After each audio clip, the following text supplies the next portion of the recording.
Hey, my gamers, my dear gear enthusiasts, dare I even say, my dear billiard connoisseurs. It is Sunday nearing 5 p.m. CEST, and that means the Weekly Bounty Hunters is just about ready to go off as well. So for the next 3 hours, we'll be settling the 7 show matches shown on the screen currently. The event has no skill bracket restrictions and is open to participate for everybody. Of course, the matchmaking team is always working tirelessly to make every match as even as possible so that we can enjoy as many nail-biters as possible. As per usual, the name of the game is Guilty Gear Strive, and the format is first to 7 wins. I'm your usual host QK, and now let's get this party started.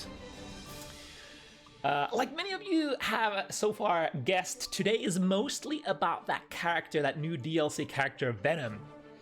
And as per the usual Bounty Hunters tradition, we shoved as much of the new DLC character on the roster as humanly possible.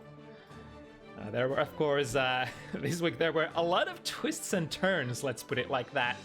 At one point, it was looking like we were gonna run only 5 matchups today. But with a couple of last-minute swaps, we're filling it up to 7 matches once again. Now, who's playing Venom tonight is probably what you're gonna ask. First, we've got, let's see, 2 rookie/intermediate Strive players entering with Venom tonight in the form of Daugion and Ifrit. In addition to that, 2 advanced level Strive gamists in the form of Pokemaniac and Jalis, both super tough as nails players. Jalis pretty much is always at the forefront of trying out new DLC characters when they release, and Poke is just overall a very strong player. I also heard that Poke was pretty confident with, you know, the results of labbing Venom, only 1 week so far. But also, in the matchup slot number 1, we've got something quite special. Alright, let's go on a little bit of a tangent before we have to start. But this might, how should we put it? This might not mean much to players who started Guilty Gear when Strive released, but let me tell you this much. Mirri Venom is basically one of the grandfathers, even forefathers of European Venom play, all the way back from XX and Xrd. We could even go as far as to say that Mirri is still, to this very day, the strongest Xrd player in Finland, and historically one of the top European competitors as well. Through the same merit. Currently the strongest Finnish Grand Blue versus player in Finland as well. And what else? This guy definitely has got the merits and credentials. Definitely, I would say, as far as I know, easily the most accomplished player on our roster tonight. The thing is though, Mirri doesn't really play Strive, and is only coming back to sort of check out what's what and how Venom plays in this version. Now, what kind of character is Venom? Keywords that you're looking for are strong projectile-based neutral, being able to control space effectively, projectile-placed set play, and historically fairly strong pressure due to powerful plus frame tools such as Carcass Raid, especially in the corner. It's historically been really hard to get rid of Venom once you get to that Carcass Raid position in the corner, to the point where in XX era you would have to do some black magic to actually get your turn back. Sort of combination of instant blocks and FD, usually. The transition between Xrd and Strive Venom, honestly, quite loyal to the original concept. I've heard many players say that this is probably one of the most accurate original reconstructions of a character out of all the character that got taken out of the old games and put into the new game. That means new players will get to somewhat feel like what it meant to play Venom in the past. As for tempered veterans like Mirri though, it can be quite a bit of a mixed bag in a way, because the character is so similar between the modern Guilty Gear and the old Guilty Gear. But since the old craziness can't quite exist the same way as it did in older Guilty Gear, the experienced players can feel like it's a little bit of a watered down experience. It feels very much same, but not quite the same because there's a little bit missing, right? But generally, probably not a problem for many players, and in fact, if Strive is your first Guilty Gear, the current Venom might feel like he somewhat breaks the boundaries of what a Strive character can do, due to, you know, all the things that Venom does, the sort of physics-based projectile play that seems... Yeah, I think a lot of people were doubting that. Are they really gonna export? Are they really gonna put that same stuff in Strive? Can it even exist in Strive? But lo and behold, it somewhat does. Let me, at this point, since we're drawing close to the go time, let me signal the players and take out our beautiful cards. Of course, always delivered by our fantastic graphic designer, Altinit. Let's see, so we got Nepal and Mirri entering the fray first.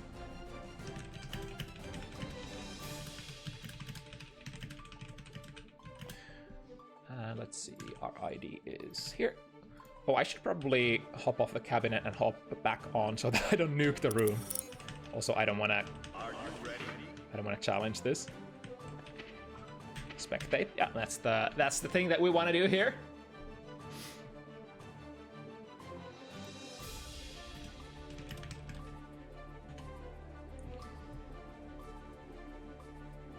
Alright, more about Venom. I'm not gonna talk about Venom matchups that much. I might draw parallels to the past, but as it stands, Venom has quite a lot of moving parts, quite literally. And it's, you know, I have only dabbled in Venom myself just a bit, so it's, you know, it's way too early for me to go into any sort of massive conclusions. I do have to say, though, bringing a matchup such as Slayer on potentially Mirri's comeback, sort of comeback game to Strive, and or might be the last match that Mirri ever plays in competitive Strive front. And that matchup to be Slayer is quite something. I don't think there's any character in Guilty Gear Strive at the moment who can really control Slayer to any sort of relevant degree, and I wonder if Venom would be that one to be able to achieve that. Probably not, because it is Strive after all. There are, you know, we could go into so many depths talking about why, for example, zoners, space controllers can't really prosper as much as you could in older games. But that's sort of kind of like the conundrum that we're working with. Still, Slayer is relatively weak defensively, so if you can put Slayer in the Vortex, there's definitely some, you know, potential to be able to ignore all the annoying bullshit that Slayer brings to the table. But the first move, the first success at neutral is really, really important, as it tends to be in Guilty Gear Strive overall.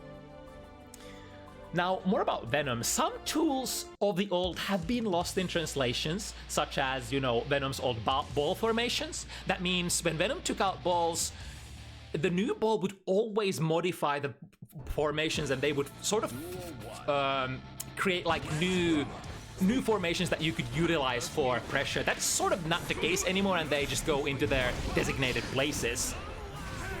Venom has also lost a teleport, which honestly changes a lot how this character plays. Venom also lost his absurd chip damage game. Ooh, into the corner though. Let's see the pressure. Carcass is, of course, the backbone of pretty much everything that Venom likes to do. You can combo from air normals, especially the new Jump D, which is, you know, special cancelable. Very same type of jump D as all dive kick type of jump Ds in Guilty Gear Strive. Venom has one of those already, also. A back throw. Let's see. This is dangerous territory. Back and forth. However, Mirri keeping a cool head, knowing that the left-right gaming can be sort of countered if you... Ooh! Was able to get that burst off, but look at this! The Dark Angel holding Nepal in place there. Would this reach? I think this won't reach. Right, never mind. It just claims the whole screen. I forgot. It is Slayer after all. And any projectile, any sort of hitbox out there, any recovery move, the super mop punch is gonna take care of all of that. The 2P into back to neutral. They're setting up. So from a lot of finishers, generally the finishers that you're working with are throw, 2D, Q5 and 6 heavy. I think for most of them you can set up. Oh, look at this pressure though. Able to put a 2P out of there. And actually a big conversion. This is strive damage. That was a 2P starter, wasn't it? Dark Angel is out, and I think Nepal won't be able to do much about it because there are too many balls in there. 5D tap, that's a counter hit. Into one more hit. OTG could be potential here. Yes, goes for it with a 2D. Fighting tooth and nail for this first round. Ooh, perfect spacing. Look at that! Missing the Mappa Hunch, which is basically the backbone of all Slayer neutral. The spacing of that move. Can you make it plus? Can you make the K-Mappa plus? But also, look at that 6P! Oh my god, that's classic Guilty Gear! Our Lord and Savior Daisuke has provided us with good anti-air options. And let me tell you, 6P from Venom used to be one of the sickest anti-air tools in the game. Not sure how it fares in the current iteration. Going to plus frames. To the other side, Mirri is blocking everything. However, this time, the 6-6 gaming takes Nepal slightly away from the throw range. With the Buster, gotta be careful here. If you get hit, it's gonna be a counter hit. Mirri smartly negates initially the pressure with the use of YRC. That means the Bloodsucking Universe buff is gone. And back to neutral we go. It's gotta be Mirri's favorite here. Oh, until Slayer got in one hit. Wham, bam, thank you, ma'am. And it's over just like that. Two-touch gaming is literally what Strive is about. And Nepal able to steal the round there at the very end here. Now, damage department-wise, of course, Venom... Ooh, that's a big counter hit. Probably worth a burst indeed. Slayer is one of the hardest hitting characters in the game. Venom, though, not really the highest damage output, so you're gonna have to work a little harder, try to get a couple more hits than many of these gorilla characters that Strive is known for. Ooh, 2S vacuum frame trap into a big 2 heavy, and with the use of RC, that should be a wrap here. This is literally what the matchup is all about. Venom trying to either get the first ball rolling, so to speak, or... Oh, nice 6P. Sorry, 2P into the corner. The ball's inbound. Let's see the defense of Nepal. Able to mash out with 2D under the balls with the buff. 6 heavy counter hit. Mirri is not even close to the burst. However, drops the combo. There's still a chance. Mirri is closing to that 50 meter. Now, big question, do we have to use it for defense? It's so hard to see what's going on. Gets a 2P, misses the stringer ender, but getting back to neutral is the most important part. And look at that, the slow startup of Carcass Raid. I'm not sure if that was S Carcass or Heavy Carcass. Usually generally use Heavy Carcass for most of your situations. The 2 heavy from Slayer actually having fast enough startup to get between that. On the 2K, go into the throw setup. This will... Alright, instead, taking Carcass Raid Oki here. Frame trapping into 5 heavy. That is, of course, a pretty sizable starter. I think all of Venom's heavy starters are quite good if you're ready to hit confirm them. S buttons, not so much. And in fact, speaking of the S buttons, oh, is that gonna recover in time? There's a little bit of travel time. Mirri gets the block. Ooh, not a close slash starter.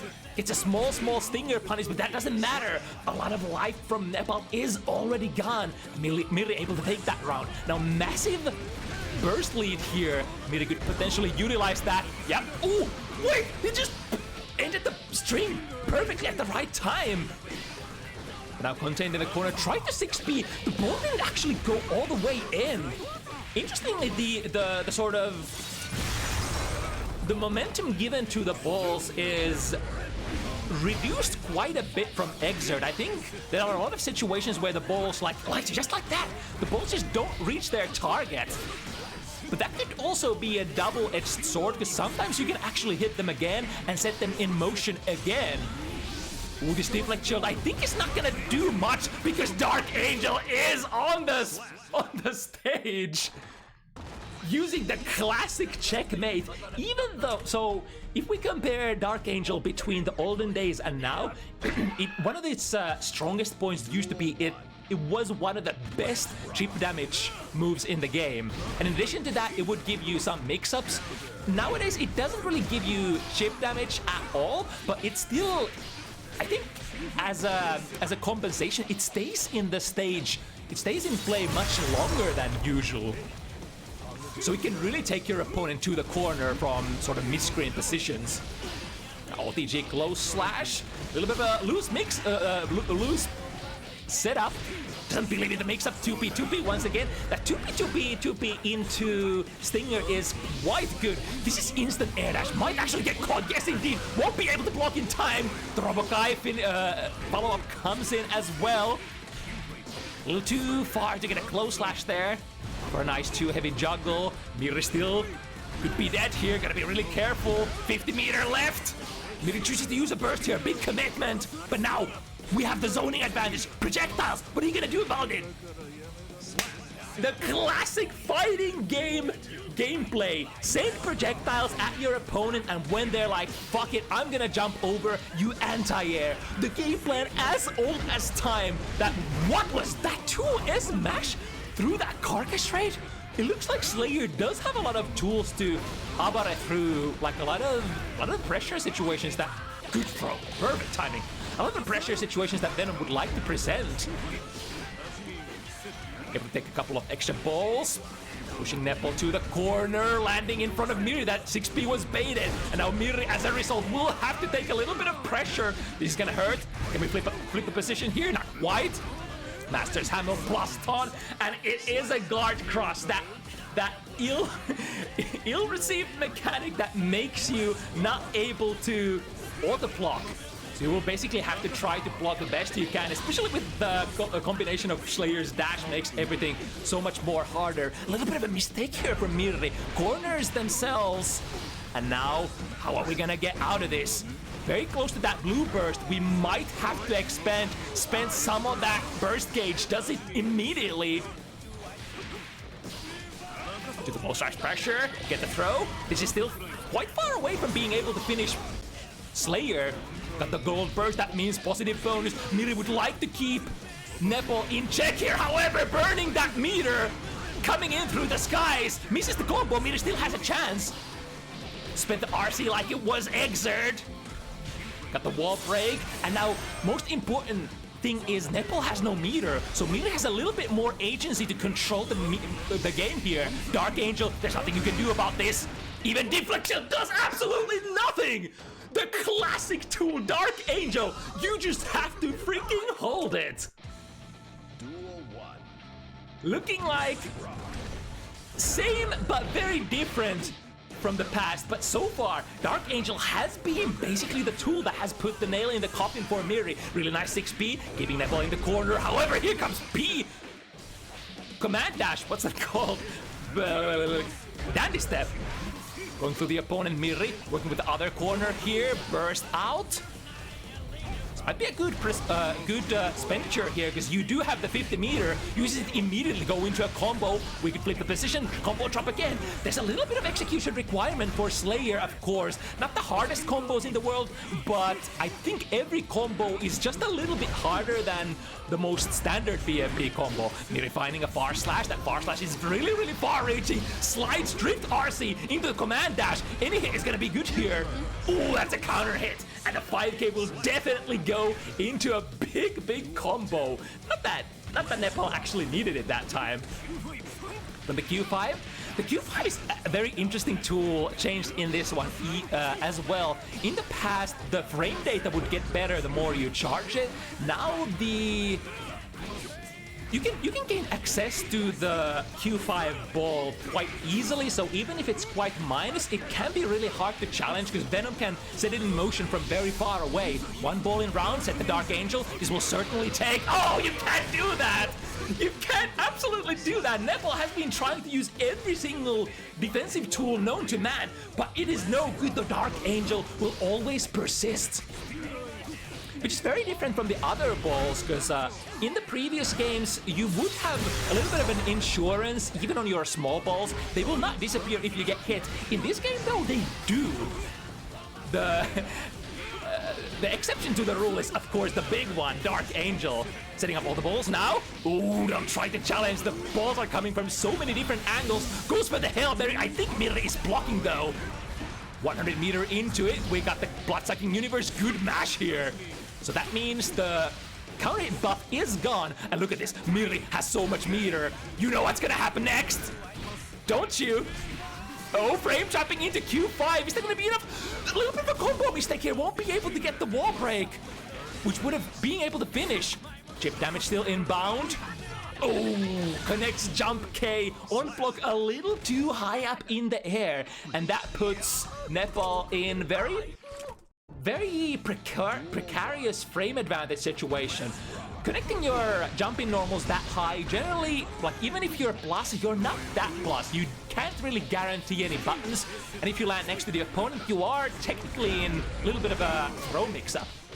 Good aggressive burst here, putting Nepal into the corner. This is exactly what you want against a all offense, no defense kind of character like Slayer. Force them into a defensive situation, force them burn their meter and resources into... Oh, we're going into the command grab! Missing the setup a little, understandable. There's a lot of...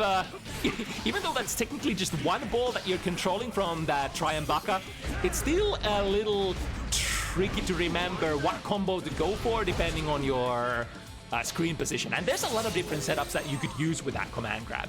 Now, positive bonus, meter drifting forward, the jump knee catches, burst from... Oh, perfect Mirri, remembered! The clean reaction times, as soon as Nepal's feet left the ground, Mirri was ready to 6P. Probably remembering that round a couple of games ago, Nepal used that FRC trick to plummet themselves forward and trying to skip the neutral. Now Carcass Raid, lots of plus frames. Finding Mappa out of the corner and getting very decent combo. Deflect Shield actually being very good here. However, Nepal still dashing back and forth, trying to make the defensive buttons whiff. Speaking of, the Nightless 5K, making the 2S from Venom whiff. Still not able to get into the offensive position that they wanted. Mirri's defense is tight. Here comes Dark Angel. The instant air dash won't be able to... Wait, that's a little bit of a cross up there. Landing to the other side with 2K. Now we have balls in motion. Two more in the back. Do they still persist? Interesting. The burst, the balls in the ball formation with the 4-ball summon actually persisted quite a long time. I've seen those balls disappear very, very fast. I wonder if there's a difference between, you know, what level balls you summon and how long they persist. I'm not sure I don't think I understand all of the rules currently. Now, tip range far slash won't quite go into Q5. Many of those far slashes will go into Q5 if you're not at the like very tip range, but for those cases you can of course use Stinger. Nice 2K preventing a dash coming in. However, never stop pressing buttons. If it sinks in, you're in for a lot of damage. Going for the Stinger. Oh, again, won't be able to overcome this, right? Will fall straight into the Dark Angel. In fact, trying to jump out, no dice. The jump startup will still get caught by the Dark Angel. There we go, a good showcase of that far slash into Q5. And of course, Q5 puts a ball summon of your choice into the round as well. We're using the K-balls summon from the Q5 mostly. I think what you generally want to use if you're thinking of, you know, the situation afterwards being pressure. Speaking of pressure, Carcass, lots of plus, using the 2K. Oh, trial backer from such a long range! We got that accidental side switch. And Nepal trying to capitalize on that, won't be able to. Mirri with the RC, we still have 50 from the wall break. Use the run out, break the wall, and Mirri, despite the massive pressure that Nepal is putting in there, staying safe, staying sharp, being able to control the neutral enough. Is this the character that controls the best of the gorillas? However, the classic too heavy, still almost a half screen range, will start the pressure from Nepal. However, the 2P Stinger mash once again, getting the game started for Mirri.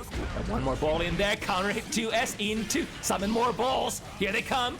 Ooh, Mirri was working so hard to get that middle ball in motion. I think there's I've heard talks about the balls being a little harder to set in motion in Guilty Gear Strive. As in, the balls that are set probably have like smaller hitboxes. You have to be really, really close. You have to absolutely make that hitbox connect with the animation to be able to set the balls in motion, right?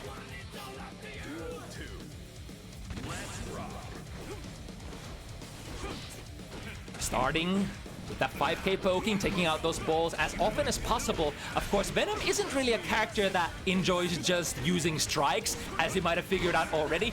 And rather, tried to go for a Giant Baka a little too early. Here comes the command grab from Slayer. My command grab has way more reward than you, at least immediately. Mirri able to persist through the buff combo. No, never mind! I was about to say, when it's gonna expire? He was still in there. Forcing Mirri to use a burst. One too many ball summons here. Again, the 2P is the appareil of choice for Mirri to get out. Sliding, shimmying into the perfect distance. Deflect shield. Oh, Mirri with the jump PPP taking them. Oh, but unfortunate. Jumping forward. That time, Nepal was using the dandy step. The P dandy putting themselves in a dominant position and will be able to take this set. The chase is on. Mirri had quite a lot of momentum happening after the 2-2.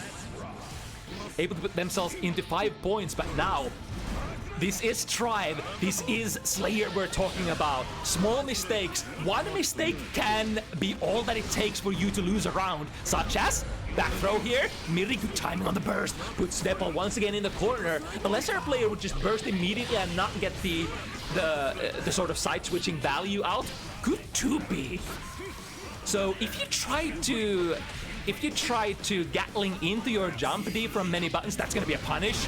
Let's see how much we can get. Nice side switch. Not the biggest damage combo, but definitely a checkmate position here for Nepal. Has 50 meter more after the super committed pile bunker. The YRC is the saving grace here. Tries to throw, however, the backdash into Hand of Doom, into more pressure, is what puts the nail in the coffin in this one. Now back to the neutral, finds a 2K 2D. That's a very close, so we can go into the more advanced combo. Ooh, don't you try the throw here. However, the pickup is super important for set play characters such as Venom. Missing with the 6 heavy, a little bit too far there.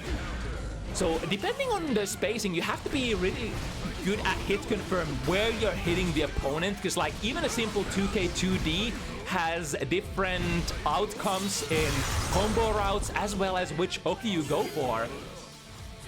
Able to get a backdash out there.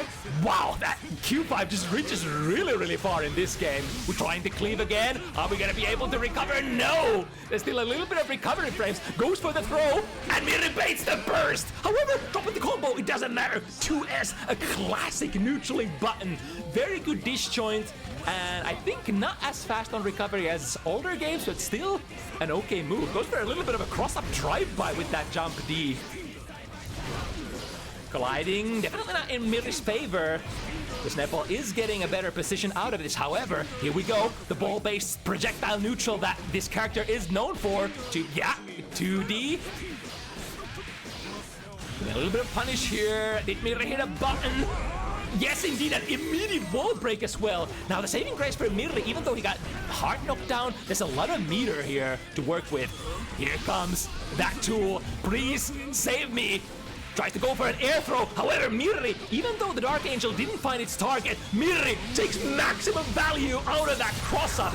You dared to dodge my checkmate tool. You will pay dearly for that.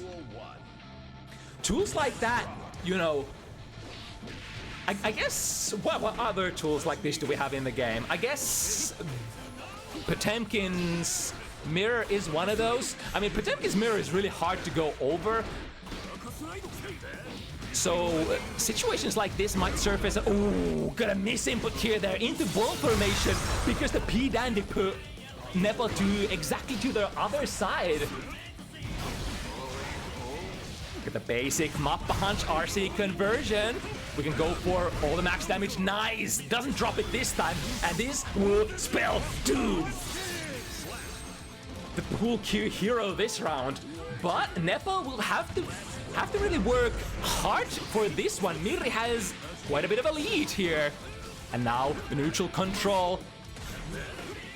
And the cool thing is, you start with the control, and eventually when you figure out, all right, I have enough moving parts, I have enough projectiles in motion, you can use those advancing projectiles to get into your pressure position, to get into your mix-up position.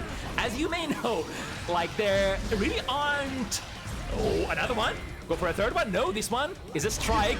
Oh, that's a big counter hit. Let's see. Mirri does spend the burst here, which, you know, had to happen at some point. That combo would have killed. Back throw, 100 meter on Mirri's side. 2P into Stinger once again. Dark Angel is an option if we get to set it up. Or perhaps do we have a kill here? Not quite. 2 balls, 3 balls. Playing it safe. How are you gonna approach this? Mirri has upwards momentum balls here, preventing the jumps from coming in. And then the jump D. And then the RoboKai follow-up coming in as well. Mirri on the first set boy game here. Set boy, set play, set point, set boy. All right, they're set boys right now. Here we go with the basic. F-Shiki set up nice blocks there on the double overhead. And then the instant air dash in order to try to get in. Couple of Bs and then frame chop into the big two-heady counter hit. Rings true. Won't be able to get the last side switch there. And Mirri raised the burst again. This could be very close. 6 heavy counter hit. This is the biggest combo. And Mirri goes for the right set as well. Navara gonna run out. Doesn't quite do as much. But now this is a hard knockdown. Just runs in 2K. And how much is there that Slayer could do about this? Not so much, right? Because you don't even have your invulnerable reversal super anymore. This is the Achilles heel of this extremely aggressive character, Slayer. Defense is your worst position you could be at. And Mirri, the grandfather of Venom Gaming, taking a set 7-3 against a relatively high-level player as well. It was like, I was sort of wondering for a long time, like, how good of a player can we match against somebody like Mirri? And in the end, it made for a quite interesting set indeed, able to overcome the embodiment of what Guilty Gear Strive is about. The big gorilla moves, the neutral skips, and the massive damage discrepancy. You are a character that doesn't do as much damage as the others, but if you can control it, it's gonna be alright.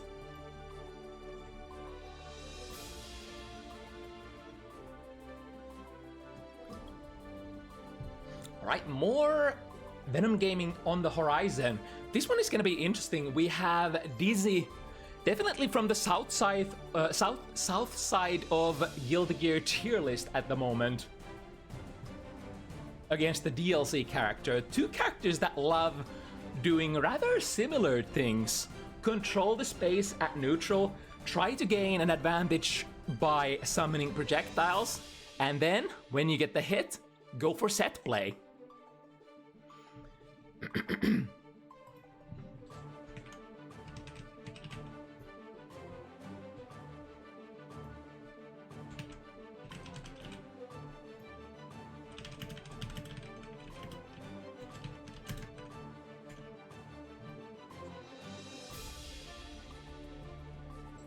Alright, so it's been a while since we've seen Daugion for the last time. It's been a really, really long time, actually. As for Metadona, we've seen Meta on... definitely on Busy a couple of times. Let me actually pull out a history chart to see what Meta has been playing as of recent. Oh yeah, Metadona was playing Abba at one point as well. It's been like Abba, Johnny, and... Wait, is this the first time? Actually, I'm full of shit. This is actually the first time we do see Metadona on Dizzy. I think it was because Meta did sign up on Dizzy a couple of times before. But this will be actually the first time that we see that character in motion, real time. And we'll be against more balls. Now, one tool that definitely sets the pace for this matchup, the long-range Ice Spike. If Venom is summoning, if Venom is even stingering, that Ice Spike should get there in time before the projectile scan. And Venom does not have the sort of the insurance in the balls anymore. Even if you set balls in motion, they are gonna disappear before they get to Dizzy. So you can definitely make a lot of things happen with that one. If you want to stay airborne, you do have a couple of extra tools. Can you actually summon balls in the air in this one? I think not. That's an exert thing, or like an old gear thing. And if you want to summon balls, you would have to be on the ground in this one. However, you do have a new tool in the form of Air Carcass Raid, which can delay your air momentum and send projectiles forward. With the Jump D into Carcass Raid, basic stuff. Making use of that ball that we left behind as well. However, there is a gap in pressure, and we get the classic back throw incident. Good 6P reaction into summon the ball with the use of Q5. Q5 is going to be your trusted friend for confirming a lot of these hits that wouldn't go into many other things.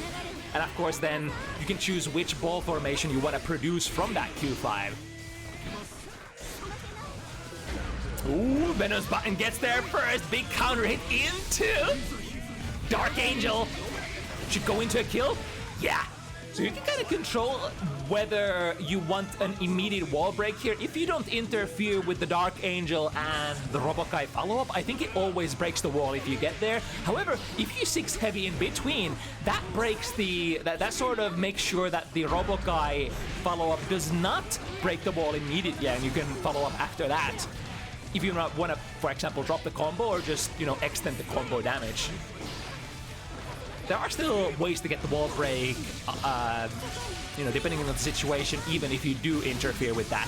Now, with the ice floors, summon a couple of projectiles. Yep, as if they were same kind of tools as the bull pulse, but now we're taking the primary tool out. You shall hold this, however!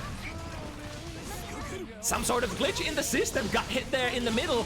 The life situation has been evened out. And look at this, Metadona has so much. Ooh, I forgot to change the names, by the way.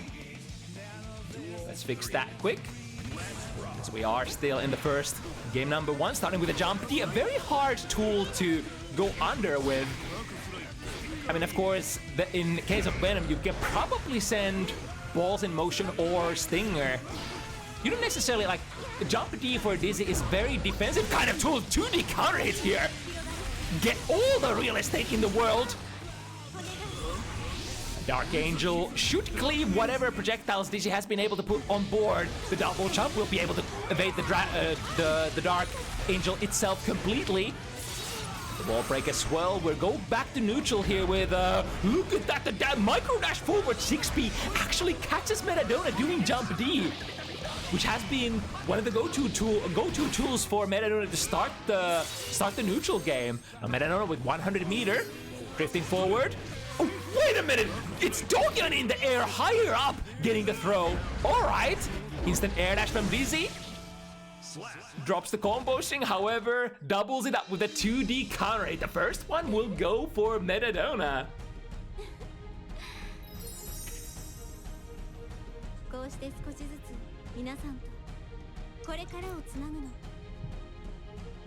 Dizzy really is one of one of the hardest characters in the game to actually connect instant air dashes with or jump-ins with in general.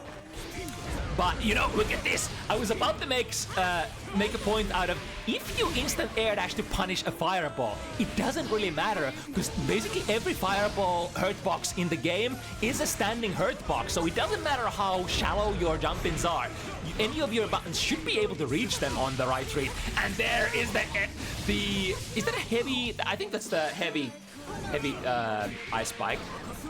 Is it SN heavy? I'm pretty sure that's SN heavy.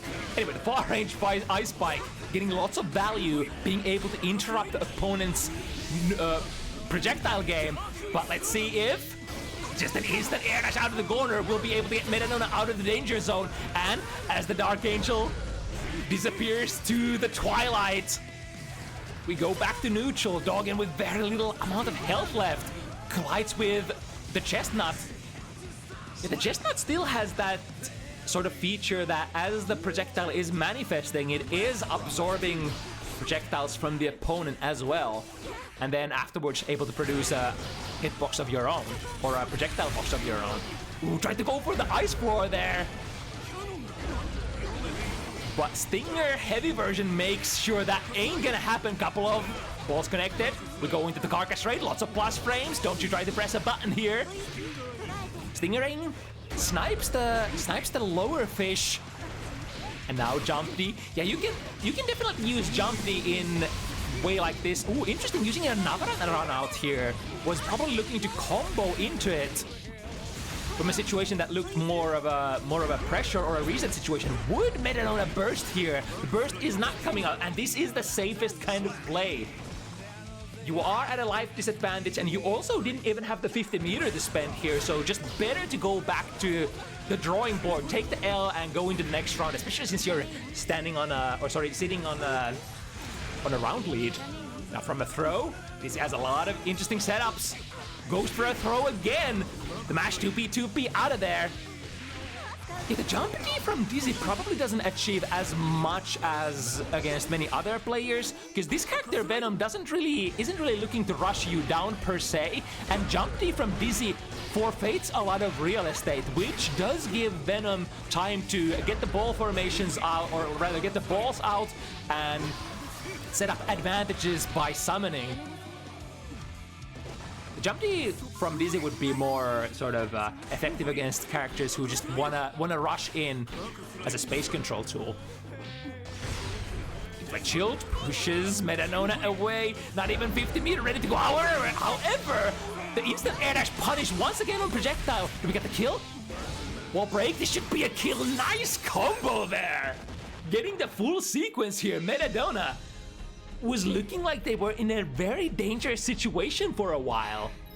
But then, with the clean instant air dash read, mind you, that option is available for both of these players.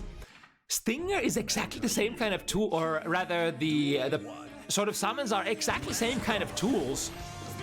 If you instant air dash while Dizzy is summoning almost anything, you're gonna catch her. Unless it's like the ice spike, which manifests really fast and can prevent you from, you know, taking the air. Once again, Daugion is the one who takes the best out of these air-to-air situations. Big counter hits as well, which will allow you to go into your BNB juggle. But now we have the corner. There we go, using Jump K this time, which is one of the faster buttons for Dizzy to contest basic. It's gotta be one of her best air buttons overall. Comes out very quick and probably one of her deepest jump-ins as well. And then also like decent horizontal range. It's not an amazing button by any means. Again, the instant air dash over Stinger. Basic fighting game gameplay. If they're throwing projectiles, you can jump over, try it again, and your opponent's job is basically be ready to anti-air. Stop doing what you're doing and get the anti-air instead of the projectile.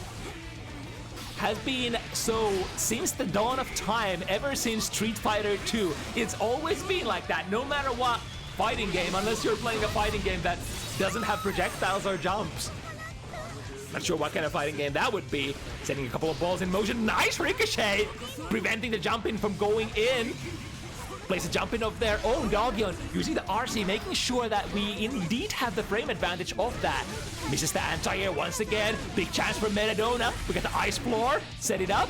Last bounce there, OTG, and then the left-right. Ooh, wait. That was quite the miss input. I wonder, Metadona probably wanted to go for a throw there, but because they ended up crossing themselves up, it came out as a deflect shield instead. Very interesting.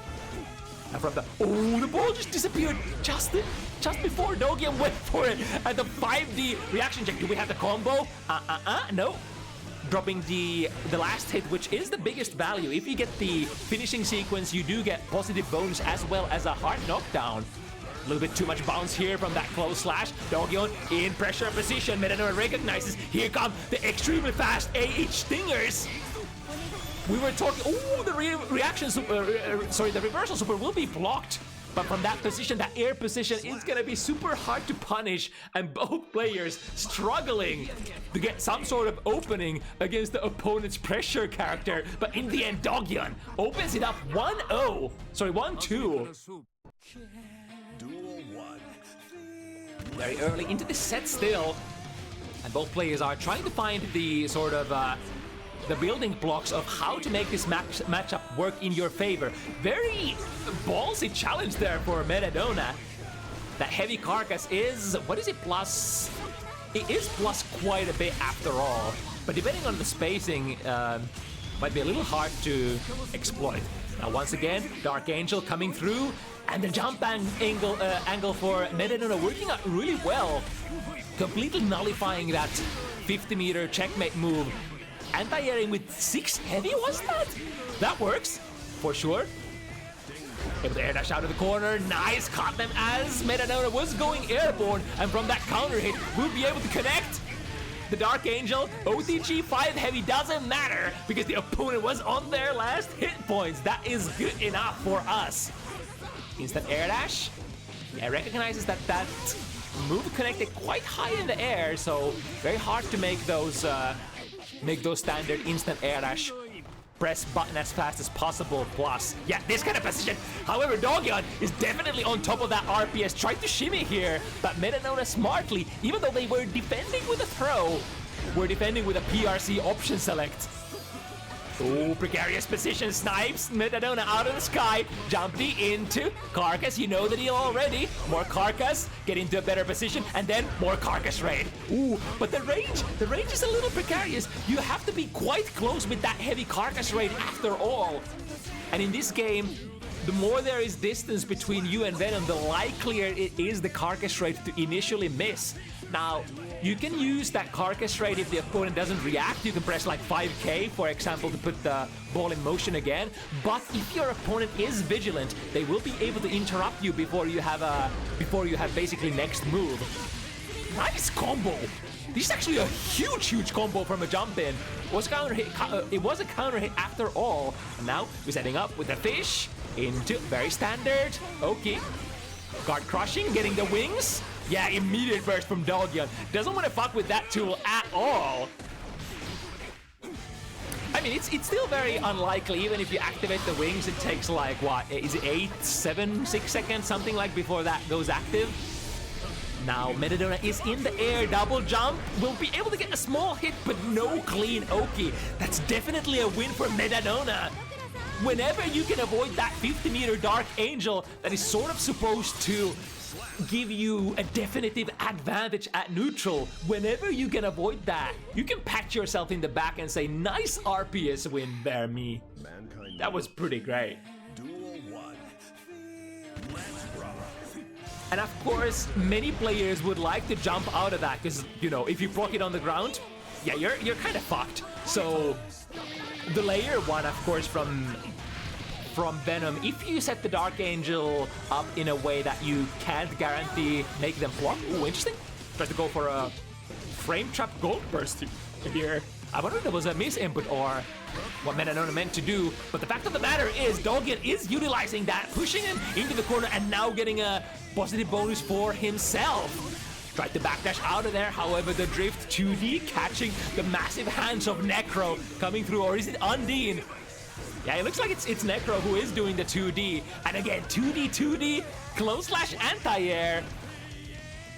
Venom is, I think, not quite as good with the close slash anti-airing as characters like Johnny, Slayer, Milia, Nagorigi. You know the type, but it seems better than average, perhaps. Not quite able to utilize the whatchamacallit, the advantage that you can also get as the non-dizzy character from the ice floor. Speaking of the advantage, the last hit that ends the combo will cause an extra bounce, and that extra bounce does give you a wall break here, this time for Metadona. Going in with the instant air dash. Jump in, YRC gets Daugion out of there, plus frames! You're trying to press, but maybe it's worth the press, because Metadona, look at the life advantage! A huge advantage there in terms of how much life Metadona had left. So maybe in that kind of situations, you just want to test your opponent. Are you ready to do your stuff on week 1 character? Or are you just, all bark and no bite? the momentum going into the slide here. Slides under the 6P of Daugion's. And into the combo. We're going for slumping here, okay. The ice floor is still there. Expired just before Daugion was able to make advantage of that. Does this actually connect? Yeah, it does. Alright, so into the corner. Not quite the wall. Never mind! The Q5 there on the wall bounce, or rather the ground bounce, is an excellent tool to gain just a little bit of the last bit of wall damage and wall carry. Won't be quite able to push Metadona into the Dark Angel this time, but Daugion with a massive life lead here, which could be equalized out of this hit. However, drops the combo, or maybe a reset. Nobody knows. Jump K into a very decent one. Not quite the 50 meter to finish here, so instead of taking the wall break, choosing to drop the combo, but the back throw is gonna be the death of Metadona here, Daugion. If it's stealable, I'm gonna take it completely, doing the reading, snatching the round when it's possible. Of course you would do that. Another really great instant air dash here for Dizzy. Getting a big counter hit for reading those projectiles. That's sort of the balancing factor compared to how good the fireballs are for many of these keep away characters, such as Venom. Of course, the heavy stinger, really fast projectile, can't really react that it's happening either. You would have to hard read if you want to go over that. Considering how strong that projectile is, and combined with Venom only having 30 frame charge time in this game, whereas in the past it used to be 40 frames, you can actually charge those heavy carcass raids really fast and chain them into each other. So if your opponent tries to move on the ground, well, you shall not. So it stands to reason that your jump over punish would be quite big as well. The double jump coming down from a very interesting angle. Both players sort of trying to fight for the air mobility, air dominance here. Tries the 5D again. This time though, Metadona has seen that once already. We're not gonna take that 30 frame overhead this time. Slow ball. Ooh, yeah, that's a good showcase of how, the cue ball, the pool ball there, immediately disappearing as Venom takes a hit. Interesting features of the ice ball, or the ice floor. Making Daugion kind of missed their combo here. One more, we have 50 meter. Misses the throw, and that's gonna be a punish. What can we do with that 50 meter? We have YRC available, and we have Blue Burst as well. Neither one coming through. Metadona actually trusting into the guts, into the, amount of life. And look at that. The low poke catching the blue Wild Assault. One of the only disadvantages or weaknesses of that move is that it starts very slow and it can be mashed with some of your faster pokes, generally. Yeah, connecting the jumping button a little too high in the air. Metadona opting to go for the throw this time. Daugion has been shimmying that quite a bit in the past, but now that throw does lead into some good corner pressure. 2P. There is a gap in between. We go into the carcass. Nice, gets the ring combo as well. Metadona realizes that they are losing the corner position. Daugion bursting in order to try to not get checkmated. Very low meter here, whereas Metadona is working with 50. And with the standard conversion into the Michael sword, Metadona once again moving up. 2 games on Daugion. I didn't mention guts there. Let me actually check Dust Loop. I'm interested. How much guts does Venom have?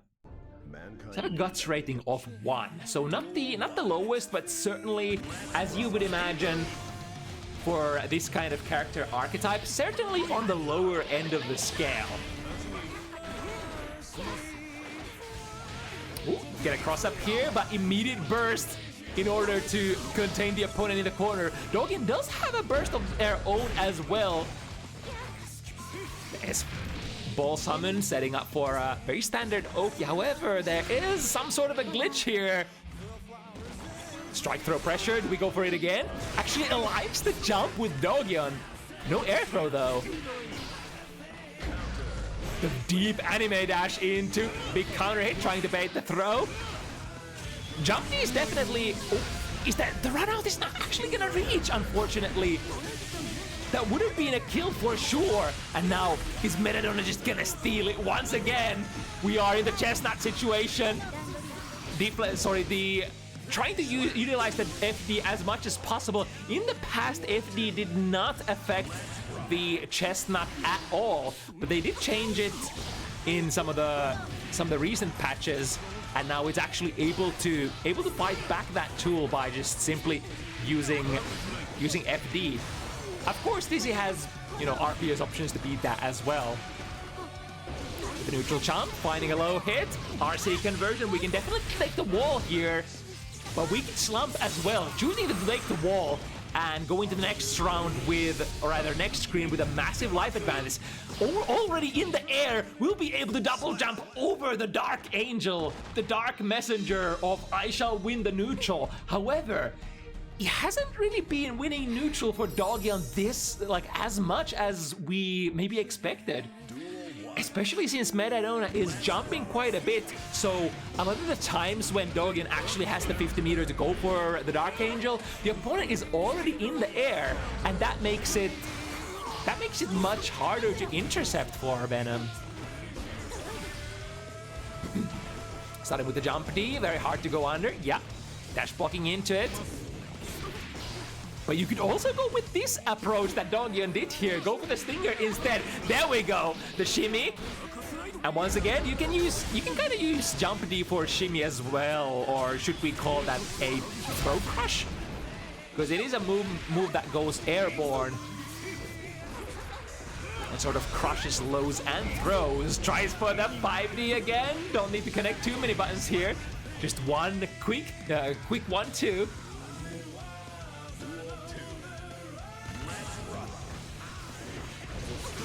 Ooh, to the other side and get that small hit.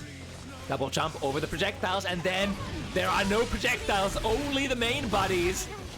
A Metadona pushing Daugion into the corner, the jump cancel. What next? Jump D, keeping the skies clear. No jumping over that tool. Jump D is really, big counter hit. Here we go. Daugion feels the pressure. I don't want to die here. I have 50 meter as well. And where's that 50 meter actually gonna go for? The standard combo. Ooh, the shimmy again! But again, from the backdash shimmy, I think you don't seem to, I'm not sure how much damage you can get, but Daugion hasn't been punishing that too badly so far. This time the Navarata Runa should connect and deal its massive damage, taking back what was ours. Daugion finally connecting with that super in the corner and ending the round. It's been a little bit of a shame that that's happened at least once already.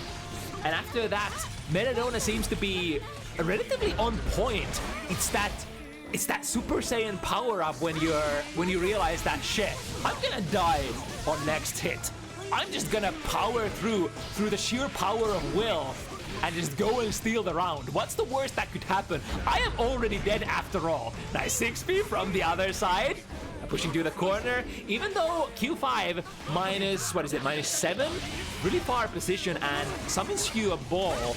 So it's, oh, there we go! The counter tool against the heavy stinger. The ice spike from full screen gets there first. But Daugion able to, ooh, the shimmy again. Metadona this time, that was not a true throw options. Like that was on reaction, I think. So wasn't quite able to get the best of that situation. Still working with the corner. Daugion with the burst.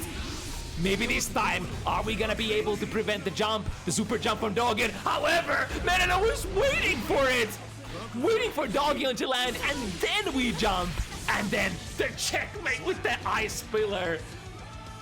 This guy has brains large as, you know, the wings of Necron Undine. At minimum. Ooh, that's a really good approach. Against the Jumpity, when that Jumpity from Dizzy is not done as TK, close to the ground, you can definitely have a little bit of more agency running under it, which is what Daugion did there. But now pressure from Metadona. RC to extend, guard crush there from the fully charged 6 heavy, and now the wings are active. Yeah, but the wings can be broken with basically anything, even defensive mechanics. 2K to 2D into. Now able to get out of the corner, and this will lead into plus frames. The heavy carcass raid connects. There's, in fact, like, I think there's absolutely nothing that you can do between the carcass and the heavy. Sorry, the Jumpy and the heavy carcass raid, unless you use FD. FD is actually pretty strong against that, because you can push Venom out of the situation so that carcass raid doesn't connect cleanly. And with the dash jump K, I think Daugion missed an anti-air there. Was probably a little too early. And exactly the same point situation as previous match. But now the tables have turned. It's actually Venom who's down on points and will have to try to run it back. 4 games to win it. Started with the jump D once again, close slash anti-air. However, no big pickups here. The heavy, the 5 heavy from Venom is quite low stubby range. Getting the shimmy once again, but from the 2K 2D. Oh, here we go with the Triumbaka. Lots of 5B hits. We definitely can get the wall break, spending the 50 as well to get the positive bonus. And because Metadona doesn't have a lot of resources here, this is basically guaranteed full meter bar for Daugion. And a counter hit as well. Do we know the combo? Yes, indeed. We go into level 3 full charge Q5. But something problematic happened there with the combo. Will we be able to land? Drifting backwards. Oh, that actually puts Metadona in a situation where they have to block it. We're trying to maybe backdash, maybe jump. But let me tell you this much. Strive Dark Angel just doesn't let you get out once it starts connecting. In the past there were, you could basically generate gaps in certain kind of situations between the Dark Angel hits, but it seems really, really hard in Guilty Gear Strive. Oh, intercepting them with the 2K 2D again. Jump D to cross the throw attempt. And this time, the punish is much bigger than usual. This starts to be, like, even respectable territory. If you're always gonna do this much from your opponent's throw mash, you can make a lot of stuff happen with that. Here comes the Dark Angel again. Of course, it's gonna, first and foremost, negate all the projectiles that we had. No! No, no, no! Nepal tried that in previous game as well. There are so many hits that are gonna go through from that Dark Angel. You would probably have to wire see like one of the later hits. I forgot how many hits it actually does, but it does a lot. And the thing is, even if it's been active for like centuries, oh, again from the backdash, Daugion really likes this instant air dash. Probably like +1, +2, or +3, and then shimmy backdash, wait for the throw, exploit the most lizard brain reaction from Guilty Gear gamers when they see you land next to them from jump-ins. Most Guilty Gear players will try to fuzzy throw, which of course you can exploit. Here comes that tool again. Oh shit, here come that boy! Metadona probably really happy with the events, or the turn of events, although there is still a notable life disadvantage here for our Dizzy player. Won't be able to get out of the corner, and this time it's Daugion who's missing with that throw. Metadona wasn't even shimmying, it was just clear spacing, waiting for that throw, hanging about, ready to get the big counter hit starter. Attempting an instant air dash, immediately Daugion tries for it as well. Remember, it is of course always a reasonable... What was that? A cross-up hitbox there from Jump Slash, was it? Or Jump Heavy? I think it was Jump Slash. Jump Slash is the jump-in button for Venom that has the cross-up hitbox potentially. And last frame trap here. Q5 producing a ball. Another one. Yep, even though it's minus, it's hard to interact with the opponent from that distance. And 2K2D straight into... Ooh, it doesn't connect this time. Oh, but the YoKai follow-up still comes through, holding down the fourth. Metadona is not very phased about that. Taking Daugion out of the sky with that roast chestnut. Might be anti-air, however, won't be able to get Daugion out of the corner. The finishing touch on that anti-air combo wasn't the best. And that gave Metadona the option to strike back. And that is a valuable strike back indeed, for that will lead into 7-4 win for our Dizzy player. The Venom players so far 1-1 this evening. And we're gonna have, how many? So we have 5 Venom matches in total, so we're still gonna have 3 Venom matches incoming.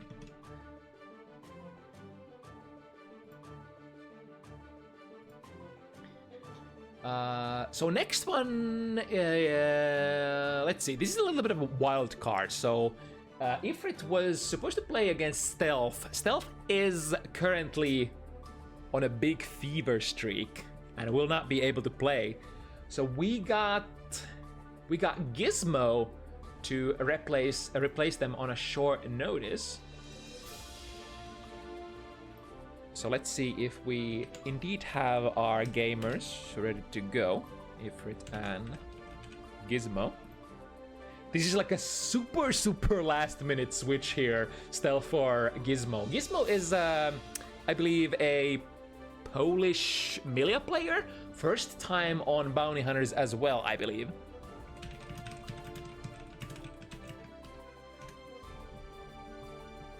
Yeah, it's unfortunately we it's on such a short notice that we weren't able to get a, replacement card here for our our replacement player. But pretend this is Gizmo here in the left corner. All right, Milia versus Venom.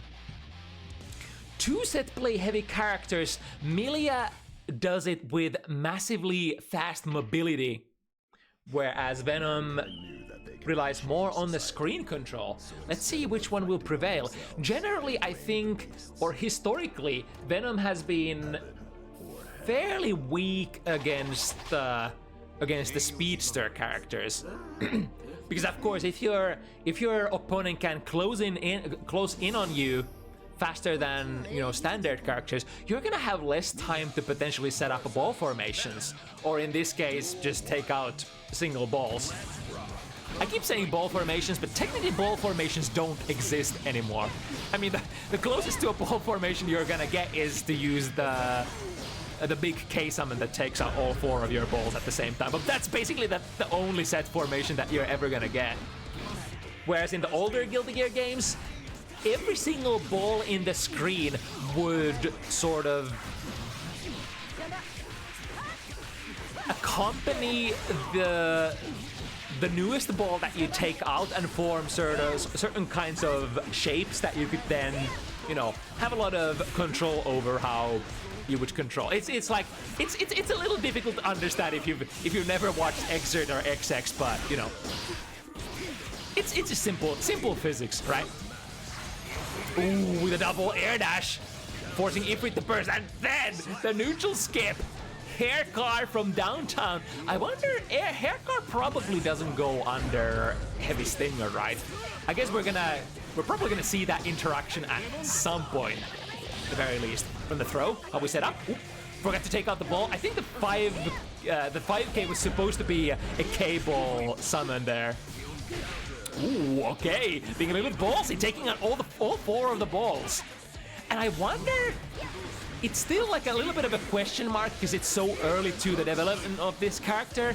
I wonder if you have an opportunity to get the 6-3-2-1-4K out, or is it wait, which quarter circle is it?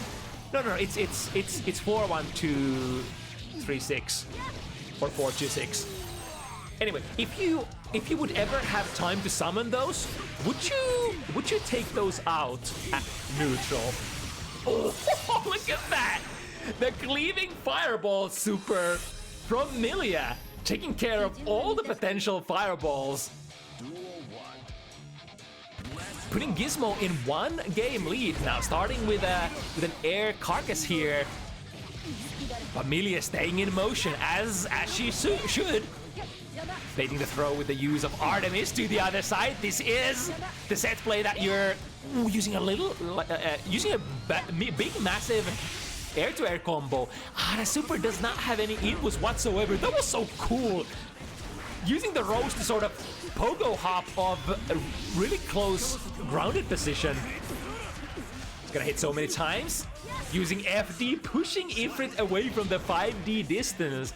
I think one of the most common ways that we've seen people mix up from the Dark Angel is like either 2K or 2D, and the overhead option that hits the fastest is gonna be the 5D, right? You probably don't want to mix up with Jump D, because Jump D is really slow to start up. It's like, you might think it's 19 plus the jump startup, which is 4, but it's not really that fast. There is definitely a little bit of a minimum height, minimum altitude where you can activate Jump D. So the startup would be like north of 25 frames or something. Way more than that. At least that's my gut feeling. From a far slash, this will not combo, but the 5D block. Ooh, and then the the YRC at the very tail end of those hits.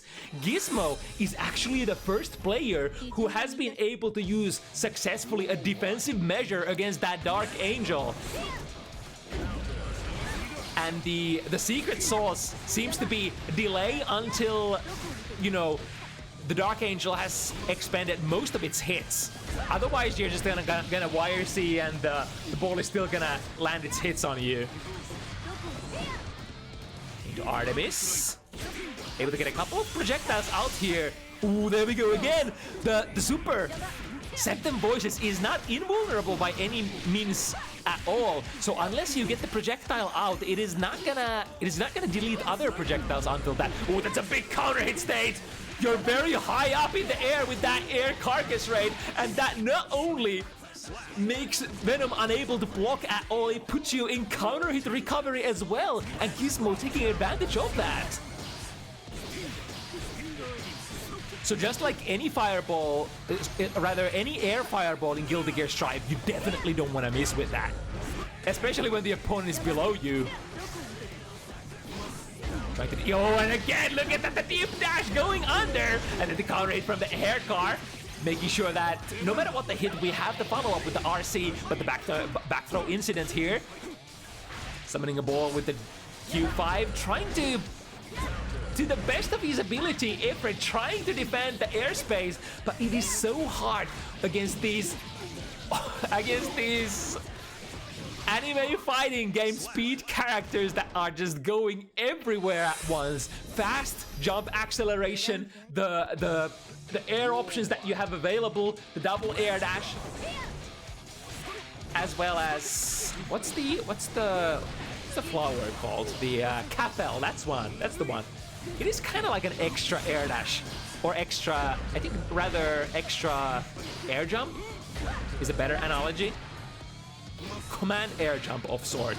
I mean, it's like a combined command air jump and air dash. Anyway, trying to gain some sort of control here, Ifrit, but it is quite hard. In the end, we'll be able to get a throw, and then 5 heavy, very stubby normal here. Very good for corner combos, and you know, has quite a bit of disjoint as well. But you really don't want to use that button unless you're close enough to the opponent. Very few Venom players have been using the new command normal 6K so far, which does give you a very similar kind of mix-up as Testament with 2 heavy into high heavy Grave Reaper. But it's a little different in the form that Testament in that situation would kill throw mashes with the strike option, which is the fireball, whereas Venom has to break the throw option with or beat the throw option with a command grab of his own, right? Because never is 6K, I think 6K into heavy carcass rate is never gonna be gapless, right? So you're usually gonna get punished by a throw if you don't go for the command grab or a shimmy, right? Now another win for Gizmo here. Lots of momentum. Understandable though, because when you're... Ooh, here comes the stinger pressure. And then the anti-air. It can be a grounded anti-air, it can be an air-to-air. And speaking of those air-to-airs, Milia with a massive hair hitbox with that jump heavy, runs straight into the throw, and we're cashing out. This will get potentially wall break for Ifrit, but Gizmo says, no, I'm not quite ready for that yet. Good defense. Yeah, this time the Septem Voices will produce the... Ooh! I think it was the neutral jump shimmy attempt here was good for Gizmo, but went for the jump heavy a little too early. It had already expired its active frames when it was coming down. Ooh, speaking of coming down, straight into the close slash counter hitbox. Q5 once again, frame trapping. We have a couple of balls to work with. Bouncing to where? Finally able to jump out of the post Q5 situation. If there is something about Q5 is that it's always been a move that is rather minus on block, but it's a move that has always been so hard to contest afterwards. And even though it works a little bit different from older games, it still maintained the same kind of feature. Very hard to contest afterwards. It's a couple of different things that could happen with that one. The Q5 itself is like sort of a little bit of a guessing game as well, because you can charge it at 3 levels. Ooh, straight into the throw. What do we got? Summon, K-Ball. Make sure that there is no sort of shenanigans here.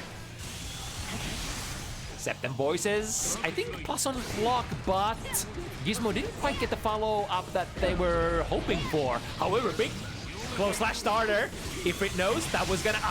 again, Septem Voices is early enough to produce hitbox. Sorry, produce a projectile that just cleaves everything on the ground. Namely the heavy carcass, sorry, the heavy stinger.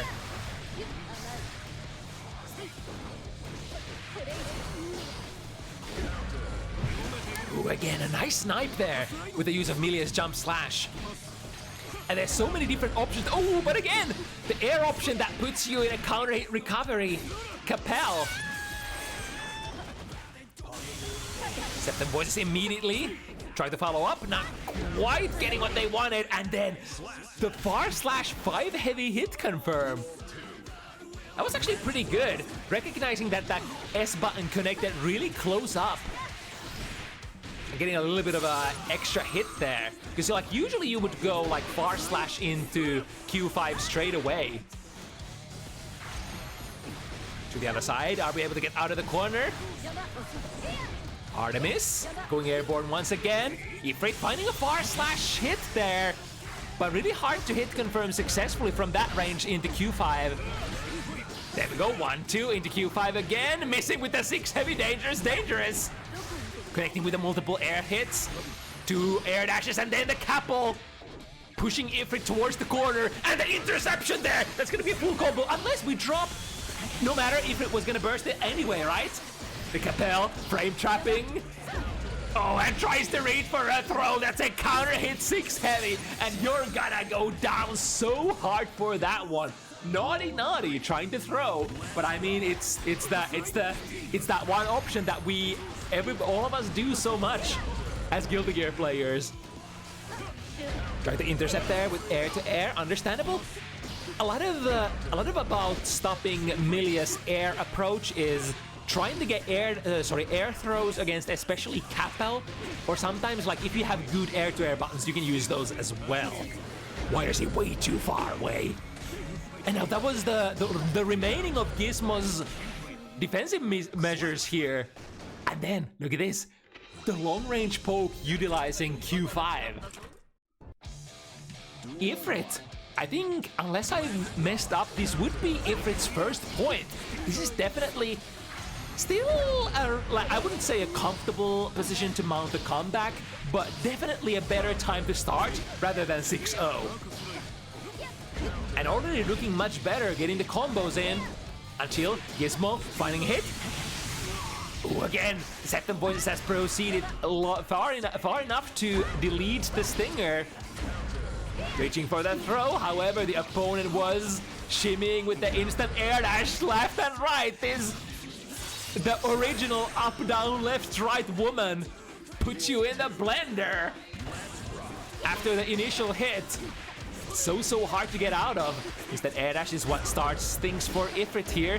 We even have a ball here. Expires just before Ifrit was able to strike into it. Doesn't matter. Misses the input on... It could be either one of the supers, because I think both of the supers are Buster inputs, right? But I think it's Dark Angel that comes out with the heavy input. So that was the one that Ifrit maybe missed there. Instant air dash landing is right in front of Ifrit, trying to go for an air to air. However, even if you know that Milia is going airborne, it's not as simple as just air to airing or anti-airing, because there are so many different things that Milia could do in the air. Could do one air dash, and since the air dashes are so stubby, they only move Milia forward a little, so like doing one air dash is completely different from doing 2 air dashes.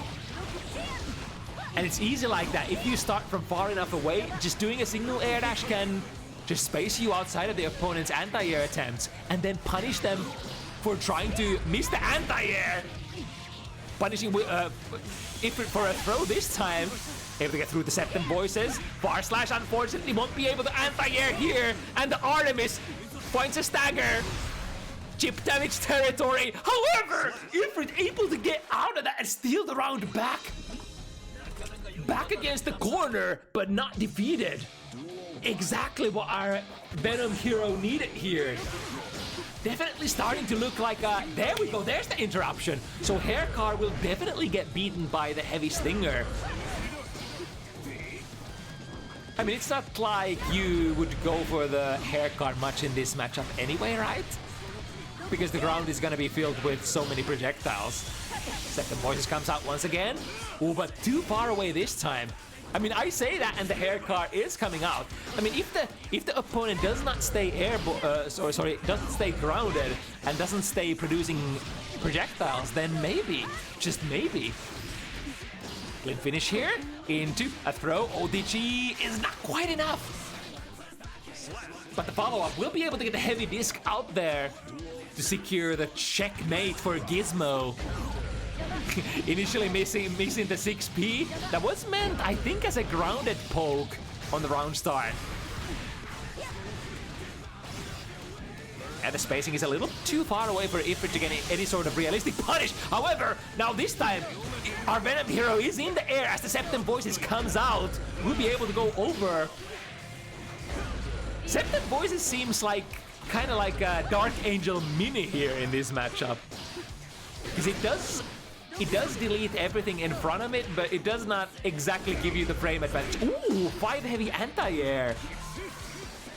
FRC, keep them in the corner. Yes, indeed. You, as the great gray or great white, was it white at that point?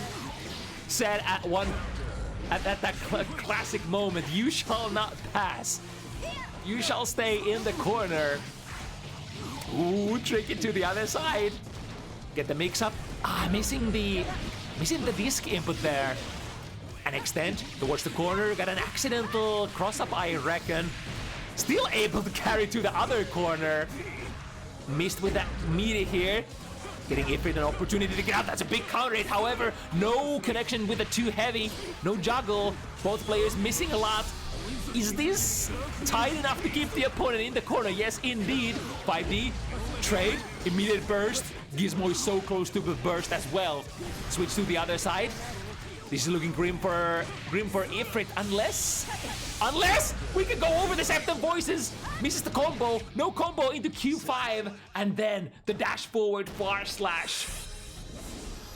Pouncing forward from the minus frames. And taking the potential checkmate position here.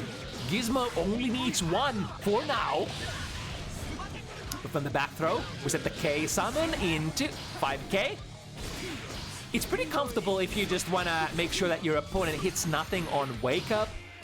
For most KDs, you can summon the K ball and then set it in motion with like either 5K or I think 5B is even safer. And from the juggle, misses the last too heavy, but still, the life lead is massive here. Ifrit basically has all of the resources. Well, Gizmo has none. Big counter hit. We can get close slash, but wasn't quite able to get the too heavy. It seems a little hard to combo into Venom's like close slash too heavy sequence from some of these counter hits, because you would have to be close enough for all of those hits to connect. Because both the close slash and too heavy is a two-hitter move. Trying to go for a 5 heavy anti-air, no dice. Here comes Gizmo to the other side, very tricky. Close slash starter, and again to the other side, left, right. Oh, that was so close. Gizmo tried to close slash anti-air, and that would have been a counter hit as well. Ifrit has the last lap here. Not only does have the burst towards the corner, but also the 50 meter, or rather the 100 meter that they sank into this combo. RC into, are we throwable? We are indeed throwable. I think Ifrit must have pressed a button of some sort here. Usually when you are in this situation where the opponent slows down your frames in basically the throw range, it's like you're very limited in option. Either you try to break the throw or throw yourself, or then you backdash or jump, put yourself out of the throw territory. The neutral jump. Ooh, but Gizmo is aggressively once again going to the other side, and that will be it. With that cross-up shenanigans, Gizmo taking this set 7-2, our last minute, should we even say last second competitor, replacing Stealth in this set. Coming through with such short notice, so big thanks for both Gizmo for attending, but also Ifrit for being pretty chill about it and taking the matchup on a short notice as well. I know some players will, not find it as entertaining or enticing if you don't actually know your matchup in advance, because many players just want to prepare themselves for the matchup as well as possible to practice against that character that they're going to be playing against.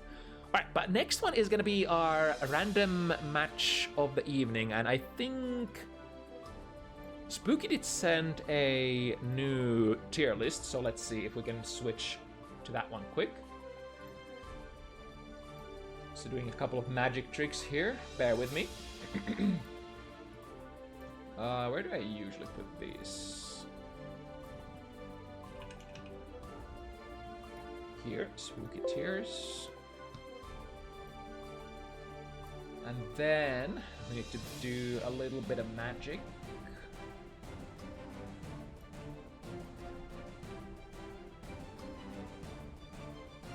Put this here. Okay. That's good. Align this one too. Hello? Can I get this to move? There we go. And that'll get us the updated tiers and everything. And then let me get the players in the lobby as well.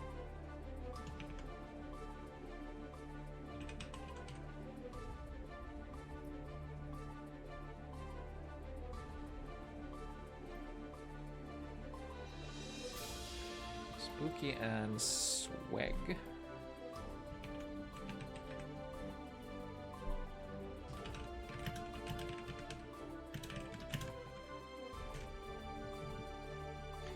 Okay, we already have Swag in the lobby, I believe. So we could, yeah, we could just start by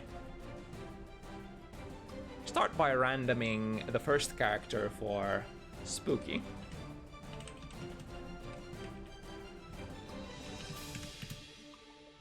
The first one is gonna be Faust. And I believe I forgot to ask from Spooky if this is I'm just gonna assume we're gonna play with the same rules as usual, so not removing the duplicates from the pool, right? So Faust would be, let's see. Judging by the reaction, oh no, it's in the not too good with tier. So this is another random character select versus character lock match. Swag will be locked to his character Happy Chaos, whereas Spooky is gonna get a new random between every single round.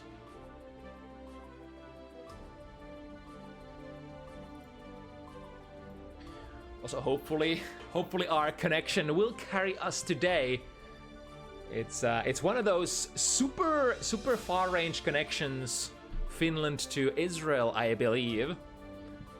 We did test the connection earlier this week, but you know, it is a fickle thing playing on the internet. Some days routing might not be as good as some other days. And here we go, first one. It's gonna be Faust versus Happy Chaos. Probably advantage for Swag on this one, as Faust is on the lower end of the tier chart for Spooky. But you do have some good buttons on Faust, and you could, I guess, rely a little bit on the item luck as well. Although that would require you to throw out the items. Instead, Spooky pulling out the fishing rod. And here we go into the first big combo. Of course, this is the perfect Swag gets the full sequence. I was about to say, this is one of the unique powers of Happy Chaos. Basically, any hit, whenever you have resources, those bullets, and concentration, you can convert into basically a full screen corner carry. That does very decent. Nice backdash shimmy here. Looking for the last touch. The deflect shield does not matter at all, for you are playing a gunslinger. As long as the reticle has already locked in on the opponent, Happy Chaos can choose to fire another bullet and keep you in block stun. Ooh, nice back shot. Back shot? Aiming backwards and taking a shot. It doesn't necessarily matter where, like, aesthetically, Happy Chaos is aiming, as long as the reticle is pointing at the opponent. Nice, gets a shot off just before the fishing pole goes online this time, and Swag makes quick work of Faust, who does take quite a lot of damage as well. I think I forgot to put this in... non... what is it called? Rematch lobby. And since we are on random character match, we're gonna do it like this. And then roll again.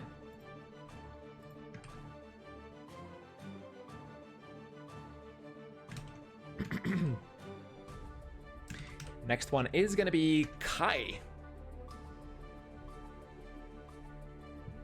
who is, let's see, where is it in power tiers? Kai, the king, the footsies man himself, is rather high up there.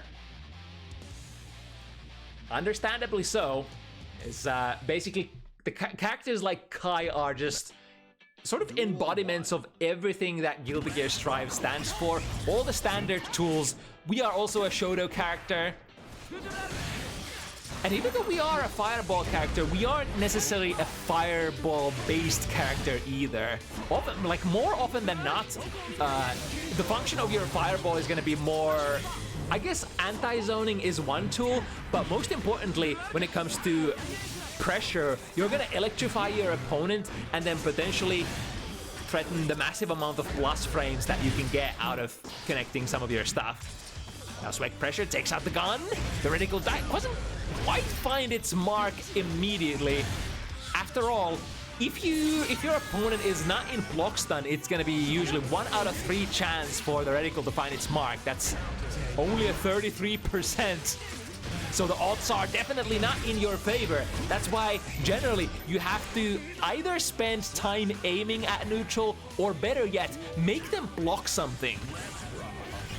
Use one of your strong normals, such as the one that SPEC just used there, 2S. One of the best 2S's in the game. Very nice rage, very nice convertibility, very nice, basically everything. Through the wall we go once again. And what now? Can we do anything with DP? No, not if the pressure string is just completely airtight.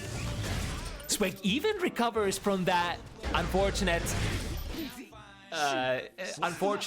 mishap there with the concentration.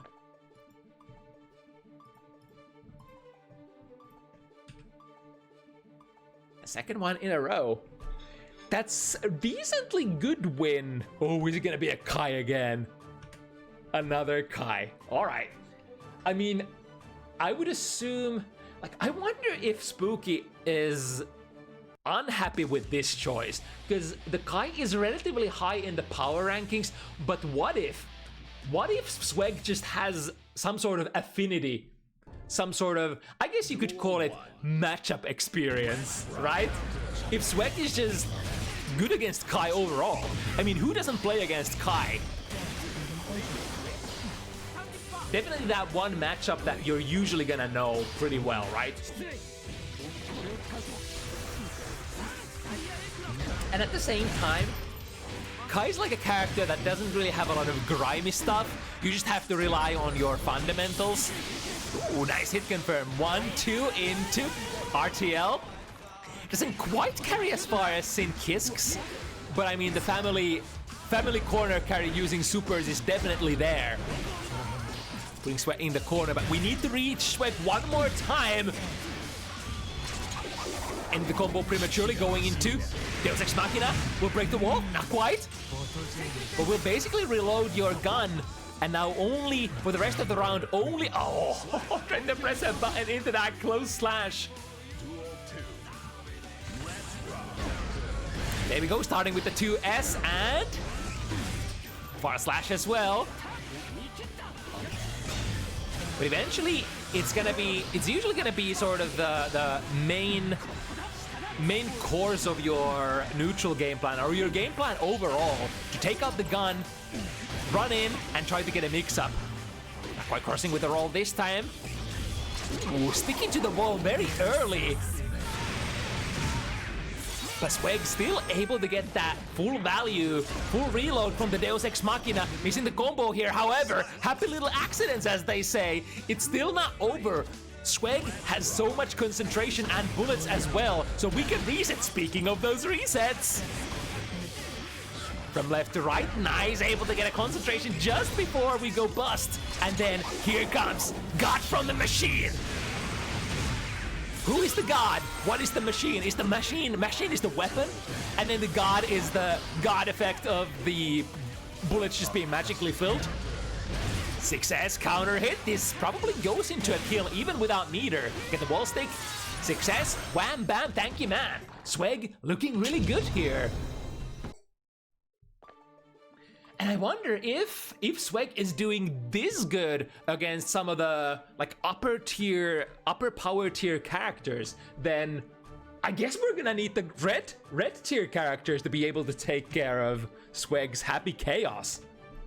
Slayer this time, and I believe Slayer is one of the stronger characters. Not quite in the top category, right?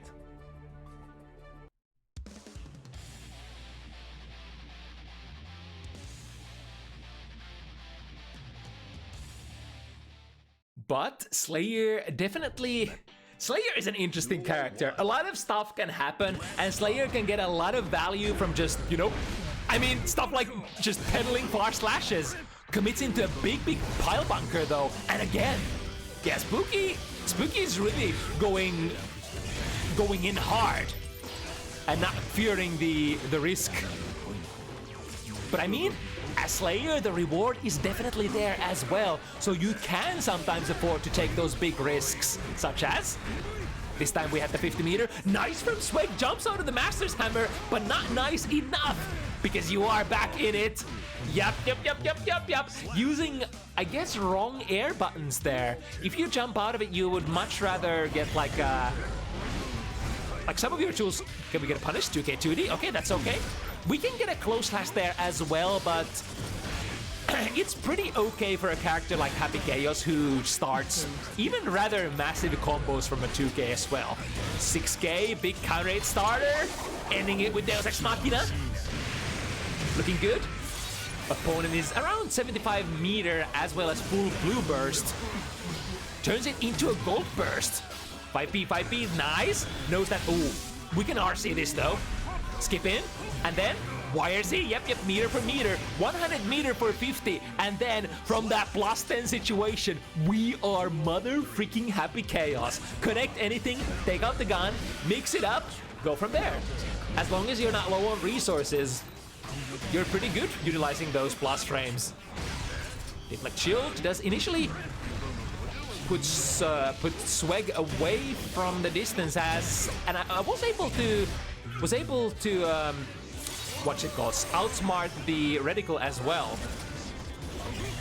Trying to move forward with the use of far slash and then switch it up using 2S.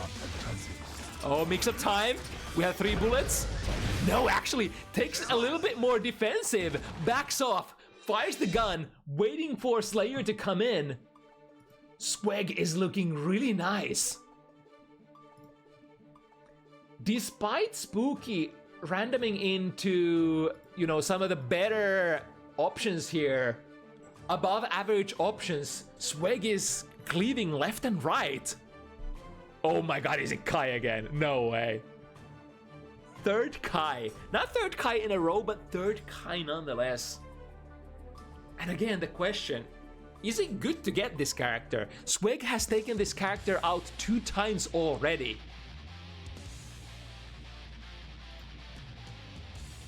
So I guess the mantra that Spooky has to recite to himself here is third time is the charm. And I mean, Spooky didn't do too bad with the Kai, right?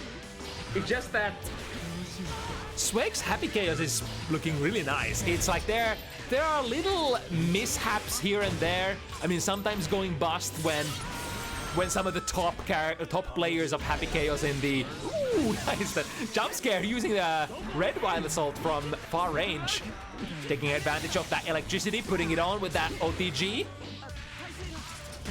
Fighting out of the corner, has to use 50 meter for it though. Happy Chaos not a character that has a lot of, you know, super good defensive tools, although you do have your backdash and you do have your this RTL might actually catch here.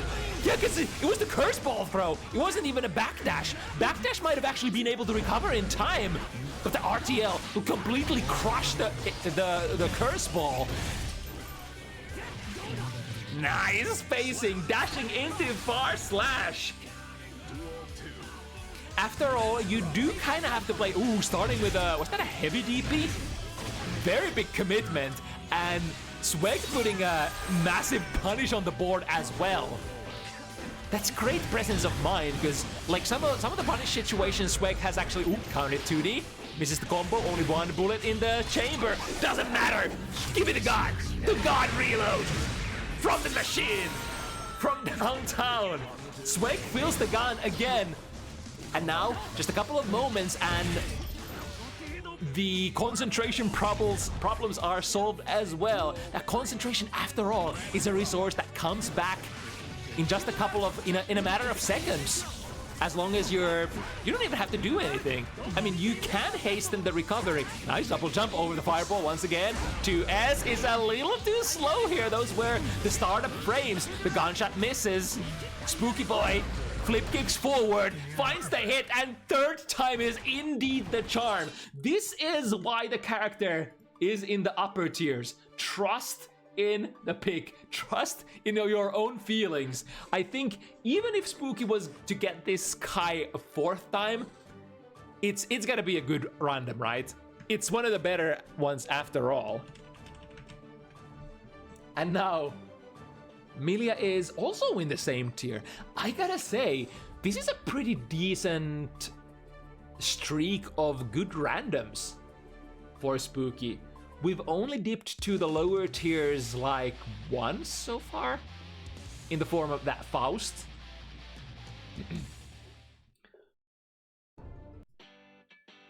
But otherwise, it's been basically the second topmost tier characters, and this is I think a great character. I mean, there are great sides to this Milia pick as well as downsides. So I think the best side is that you're a fast character and you can definitely get there. You can outsmart the reticle. But the tough thing is, this is a rather technical character, right? A lot of your combos have that awkward, what do they even call it? The command dash kara cancel. I forgot what Milia players even call it. But then again, I guess you don't exactly need like the hard cancels. Mirage cancels, yeah, those, exactly those. I guess like you can still get decent amount of value out of your combos even if you can't do the Mirage cancels. And I mean, who knows, maybe Spooky can actually do those. When I was trying Milia out in the training mode, they weren't the hardest things in the world, honestly.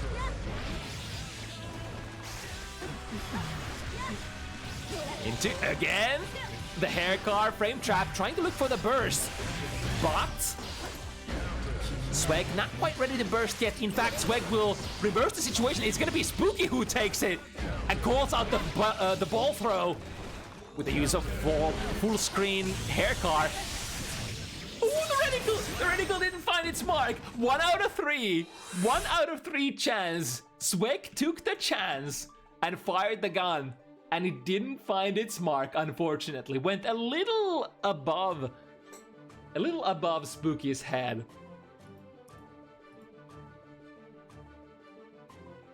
I mean, in those situations, I feel like it's kind of like, are you pressured to take that hip shot?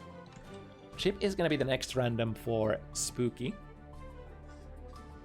If that shot actually connected, it would have interrupted the Septem voices, right? And that would have been massive. That would actually be in straight up win for Swag, right?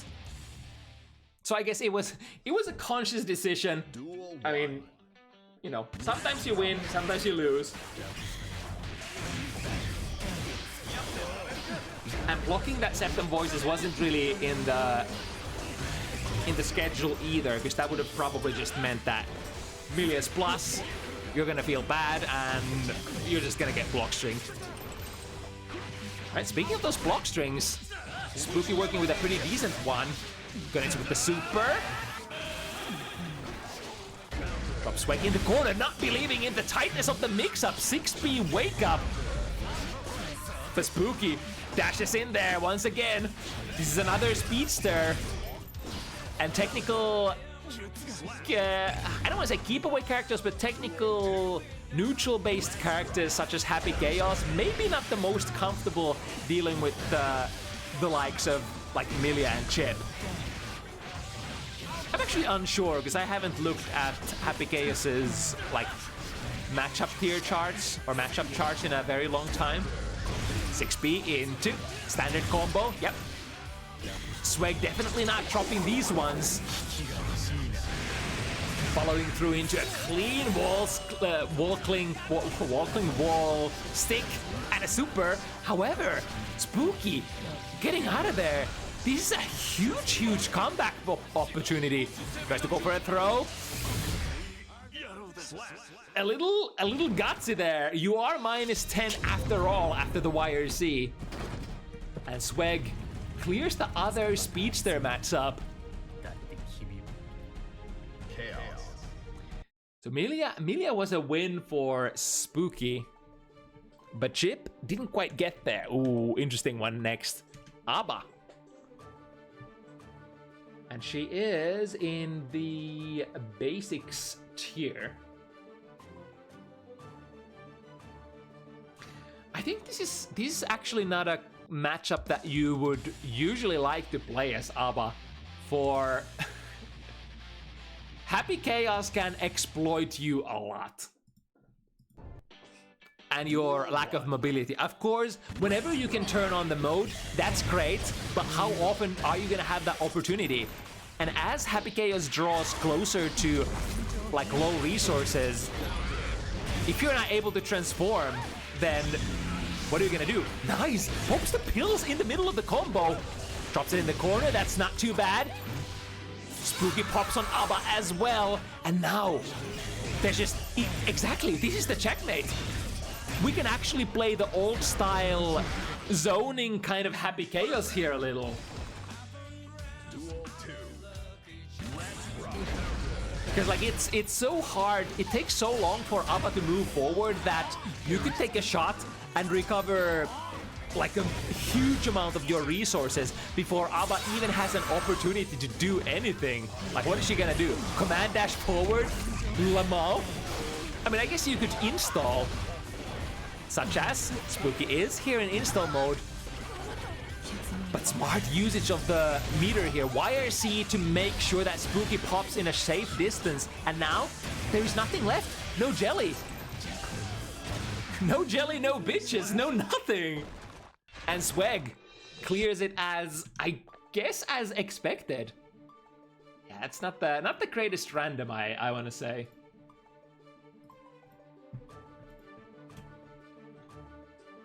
And could be potentially one of the later sets here. It's gonna be super important to roll into something useful, or something good rather. Next random for Spooky is gonna be Giovanna. And she is very up there. All right, this is definitely the kind of character that Spooky needed to turn the tides. If this ain't gonna get you there, then brother, I do not know what will. Man. Duel 1. Let's rock. Right, trading into get the curse on. It's really good for Spooky, or sorry, for Sweg early on. Went bust here. Tried to cover the sit, like, tried to put a band-aid on it using the blue Wild Assault. But still, okay, another pop here. This could be bad. Even though Sweg has a lot of hit points, good use of FD, pushing Giovanna out of her pressure distance. And here we go again. That concentration is gonna come back in due time after all. Another really great use of FD for Sweg. I think Sweg is just hard committing into just pressing the FD, and it's getting you massive advantages, making Spooky whip from those like mid close range situations. Giovanna does have multi-hitters after all, so if you are at a very critical distance, you could be able to push her out of those. But now, this time able to stick to Sweg like a shark. Starting with a 2S. 2S is good. Shooting a couple of nice wave punish here. Into. We have the kill, right? 6 heavy 1, 2, 3. Don't even need the super. Yep. I was sweating for a moment. I was like, yo, if Sweg just clears this cleanly, this Giovanna pick that is supposed to be really high up in Spooky's power chart, then I guess it was doomed to fail from the beginning. Nice jump out of the throw. Oh, unfortunately, the too heavy flip kick actually flips the opponent to the wrong direction here, so losing the big combo opportunity, or rather the pressure opportunity. Getting most damage out of the combo after all. Now backing off, trying to make that positive bonus kick in, and most importantly build into that 50. Both players throwing their meter into that YRC, back and forth. Is that gonna be hit? The steady shot lands, and that's gonna be it for SPEC. SPEC takes out one of the better characters for Spooky. Great performance. I think SPEC's Happy Chaos is really, really nice. The combo execution is like, I want to say almost flawless. There are like a couple of problems, such as like sometimes running out of resources and popping on that concentration department. But I mean, hey, nobody can be perfect when you're piloting a character that is as hard to control as Happy Chaos. So SPEC will be able to take this from Spooky this time around. And then I think this will be our last non-Venom matchup of the evening. We're gonna play Ruby versus Nex, May versus Chip, and after that we're gonna head into a couple of really high-level Venom matches. So this is another match that we sort of constructed on the last possible moment.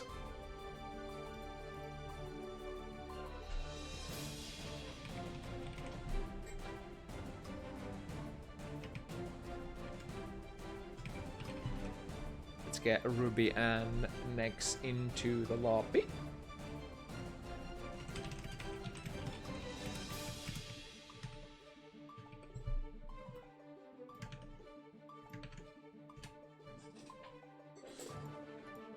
Okay, and we were also thinking about like what should we make Ruby play in this one. Initially, I thought, okay, it needs to be something weaker than, definitely something weaker than Ruby's Elfelt, but I thought the May would still be a little too strong.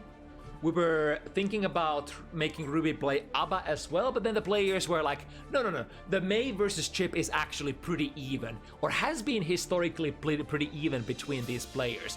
So these players definitely have had encounters here and there before. And allegedly it's been, you know, as said, fairly even.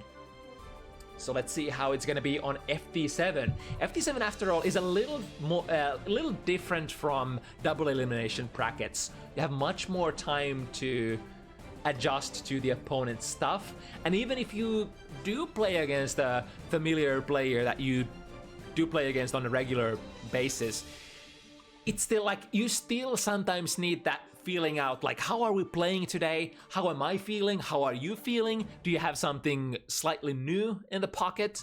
Like, what kind of stuff are you leaning on today? Also, I think I forgot to put on the rematch lobby, but we can enable that after the first game, right? All right, Ruby Nex, hard-hitting anchor girl, Mankind. and a sly ninja. Duel 1. Hopefully we're not gonna eat too many 5-minute counter hits! Ah! Burst, quick! As I was about to say, it comes through immediately. First hit is gonna be counter hit 5 heavy, that ever so important tool that you're hunting for on May.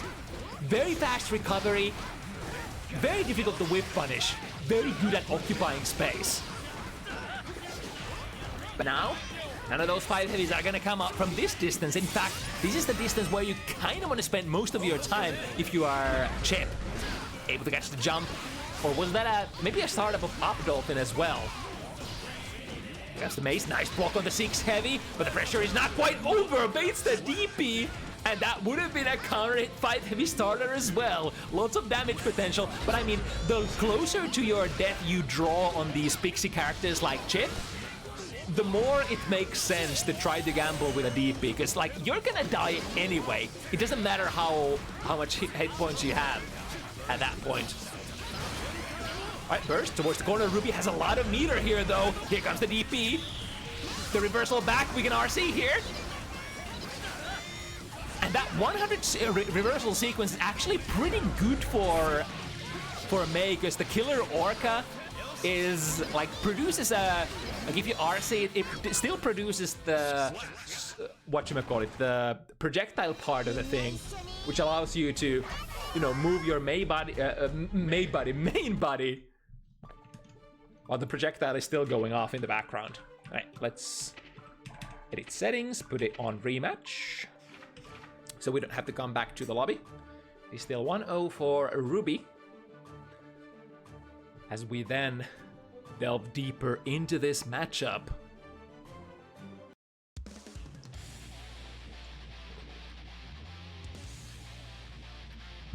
We got a lot of Finns on the roster once again today. I mean, we had a couple that we've never seen before, such as Mirri earlier. God, I really want to see Mirri Venom again. I want to see Mirri Venom in Exert as well, in just about any game on competitive from. Anyway, but from this matchup, finding the overhead and a counter hit on the low Rekka. Place, yeah, I see. Nex is trying to be a little more careful here, because those 5 heavies are gonna be swung from May's side. In fact, it's like, even if you know your opponent could potentially whiff punish you, and a character like Chip is really good at whiff punishing that 5 heavy, right? Because you're one of the more mobile characters in the game. It's still not easy. And the risk reward for failing to do that, not in your favor at all. And like, it's definitely not the only button that you're looking for, such a, because like, you know, these dolphins are coming out here, and Nex is getting hit by those. If you're reading the wrong kind of timing, if you're reading the wrong kind of tool, you're just gonna get you're gonna get caught. You're gonna get run over by the Totsugeki. I mean, that's not even the worst situation to be in. Connecting an S Totsugeki. Nice mix-up. Got the hit initially, but then lost the combo. Tightrope still in there. We can utilize it on a moment's notice. Yeah, this time I think Ruby really believed that combo in particular was gonna go into a full combo. But then, May damage. God damn. Yeah, rounds like this are definitely gonna exist in sort of damage polarized matchup as this. I mean, it's not like Chip doesn't do a lot of damage as well, especially with the new tightrope combos. You basically have the same kind of damage as you have for walkling combos, or even better sometimes. It's just that, you know, you're just taking a little bit more damage than the opponent does. And May is definitely on a little more durable side of the female characters, for sure. Jumping in. Ooh, missing with that overhead kiss. And then cross up into a low. The tightrope goat stays active for such a nice long period. Ooh, there's the counter hit though. And a split into a big pickup. No matter what version of May, it's always been one of the dream starters, one of the wet dreams of May players. Speaking of which, even if Ruby dropped that combo, it still did like almost half of Chip's hit points. So, yeah, Ruby starting out really strong. I think like three rounds out of the 6 rounds that Ruby has taken so far have been just all 5 heavy counter hit damage. And that's definitely, especially at this kind of skill levels, that's leaning onto the right tools for sure. Use the tools that are your absolute game makers. And if your opponent can't deal with them, then that's on them. That's nothing out of your pocket. But you know what's out of Nex's pocket? The burst here. Because Ruby Snatch didn't initially get the biggest punish, but he's able to get the pressure going, and it's just definitely gonna be a kill in the corner, especially with that potential 50 tension. Ruby continues marching forward, getting a little bit of value, getting that tightrope off. I mean, if you are at a full screen position, it's not very easy to prevent Chip from taking out the tightrope. So I think most of the time it's just gonna exist there. Oh, but you know what doesn't exist? Oh, never mind. Drops the combo, but again, half of your life is gone. RC into corner carry. This is actually a kill. Because look at this. The wall cling normals, quotation walking that you also get for riding the tightrope, they do so much damage, right? And so much corner carry as well. So sometimes you might just want to spend the RC on getting on the tightrope in order to take them to the corner. It's gonna do so much damage, then break the wall, and they're just dead. I mean, that's a very, very nice punchline for this matchup in particular. Low/counter rate, let's say the damage. Yep, you already know. Kind of same ballpark as I guess you would have for 5 heavy counter hits. Any kind of close range counter hit, as long as it's heavy or S button, yeah, it's usually gonna murder. So now next we'll somehow have to find a way to reverse this momentum. Interesting. I thought initially that the wild assault combo was gonna drop because it came from such a far distance, but no matter, it actually works. Ruby ends up critically missing that air-to-air jump heavy, which does give Nex, who already had the tightrope active, a huge combo. And now with a positive bonus, we need potentially one more touch. Doesn't matter if the opponent, if it's on block or what. Here we go. And we have one more RC where that came from.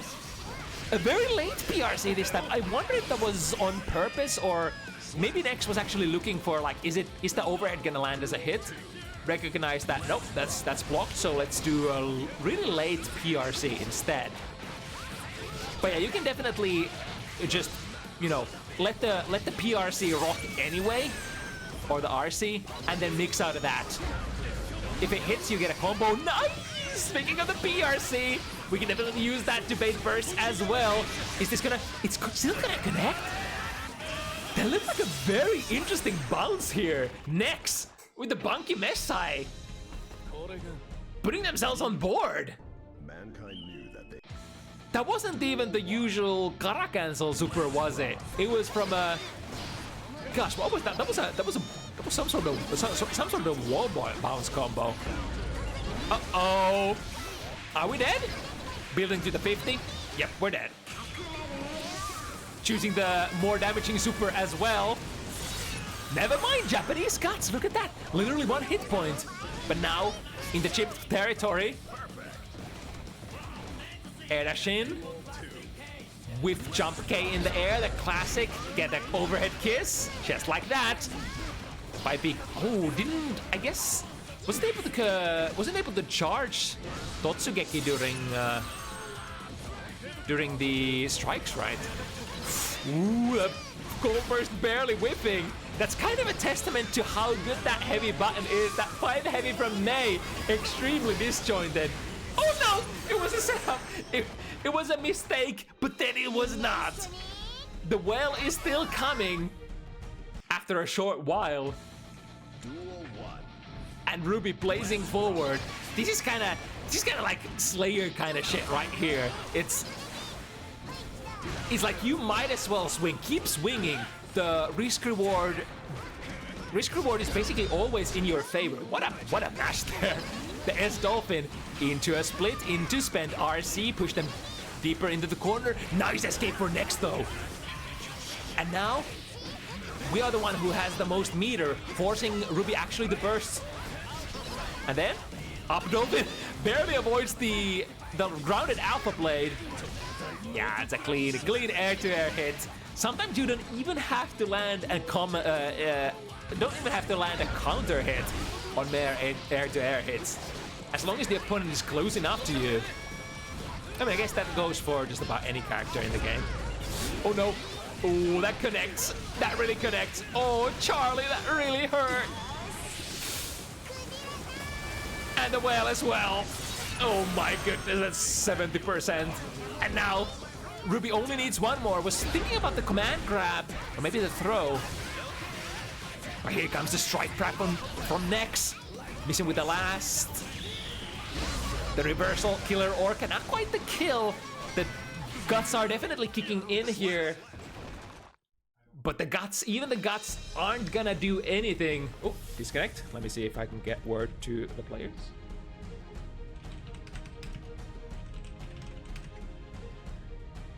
So this would be Ruby on 6 points.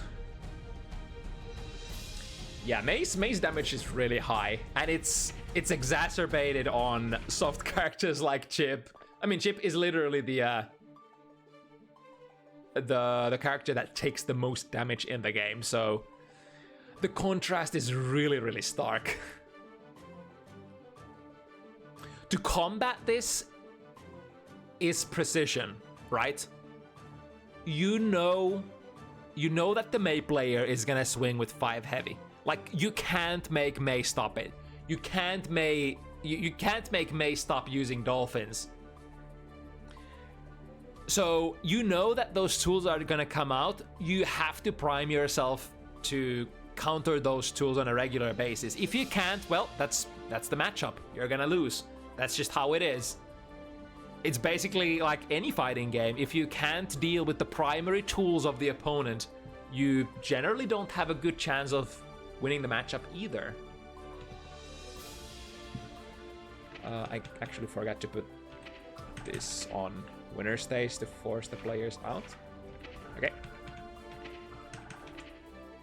And then back to rematch. I think I did nothing there because I didn't oh, well, never mind. It's okay. It's okay. Nobody saw anything. It was perfect execution on the TO front. Now, Ruby is still on 6 points. Next, holding on to that one lone point there. Mankind. Can we make this better? Can we get at least a couple more points to solidify the fact that, you know, usually these characters, rather these players, are playing a little more even than this? I mean, who knows? It's Ruby might just be a little more immune to the shakes when it's a, you know, big arena like this. Big arena, big online arena, bounty hunters. Damn. World stage. This bunky mesh side should go through the wall, right? Yeah, close enough. And looking really nice for next this round. From a close slash straight into the alpha. Would be able to throw, would be able to press a button, would be able to jump out. But you know, there is a lot of stuff to be conscious of when it comes to Chip's pressure, so sometimes you might not be ready to do so. This time 2K into the diagonal alpha, baits on the throw. Wasn't, I guess, not quite close enough for a Kara cancel to be breaking the wall there. So going for an RC instead. That still gives next positive bonus. Ooh, no cancel, nothing out of that too heavy. And now Ruby comes in with the May damage. 100 meter on next side though, as well as the burst. Yep, ends up using it. Tries to do a little bit of an FRC momentum shenanigan here. Ouchie. I wonder if there was a mistake for what Nex wanted to do there, because that slingshot didn't end up sending Chip like almost anywhere. The cross up. The Dolphin I think a little too slow to interrupt the diagonal alpha. Or sorry, the horizontal alpha rather. There we go with the whiff punish. RC, tightrope. This will be a wall break if we don't drop. Take it. Yeah, looking like it's still the damage that Chip can do is rather high still as well. Considering that almost all of the RC combos or really high juggle combos will go basically wall to wall. This is not a kill, right? It's gonna be really close. In fact, it would have been a kill if Ruby actually got the super there. Drifting forward, get the throw. Over the throw does so little, however, the step dash, or not step dash, the dash jump into a cross up won't allow Ruby to get any sort of strikes online there. Utilize the speed. Rather neutral trade on the start. That was a jump heavy counter rate, so it was actually quite lucky for Nex to sort of escape with their life there. That was towards the corner as well, so really precarious position. Nice jump out of the, or is it backdash out of the 6 heavy. This time tried to go for a far slash, but Ruby was sliding under with that 3K from May. Now the pressure, nice interruption. The Rekka one is a little minus. But pay attention to the spacing. At that spacing, you're basically at a Street Fighter-like spacing trap position. If you try to press your fastest buttons, you're gonna whiff.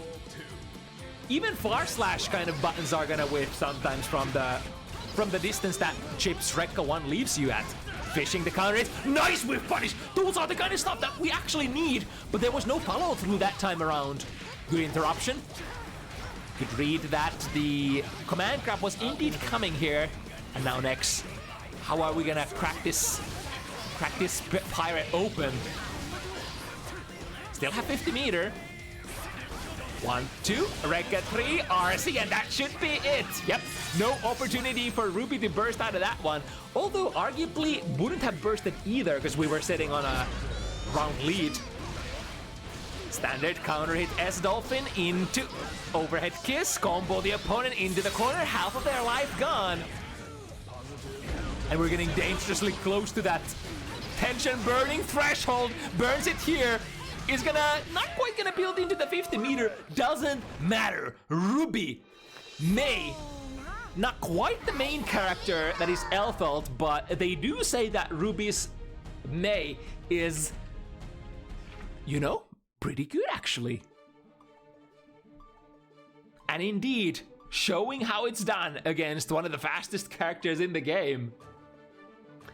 Yeah, that was based on how the players sort of constructed or advertised it. It was way more Ruby-centric than initially thought. But Ruby also had a lot of really good, you know, spacings on those, especially the 5 heavies. Like, let's not kid ourselves. That's a good tool. That's a hella good tool. And if there's a player who loves to lean on strong tools, it's Ruby. I mean, we know that Ruby loves the strong Elfelt stuff as well. And there's no shame doing that either. If it yields, keep doing that. By the way, this is an amazing card here. Thank you so much. Ultimate is just a not only graphical, but comical genius. Yeah, Raven is actually playing Baiken here, by the way, unless you figured it out. So the 2 last matches, oh, actually, I think I needed to message Jalis when we're heading into the second last.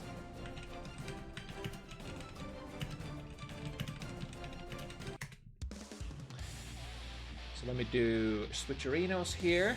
Okay, Jalis has been informed that we are indeed entering the it's almost ready to go zone. But before that, we are gonna play Venom.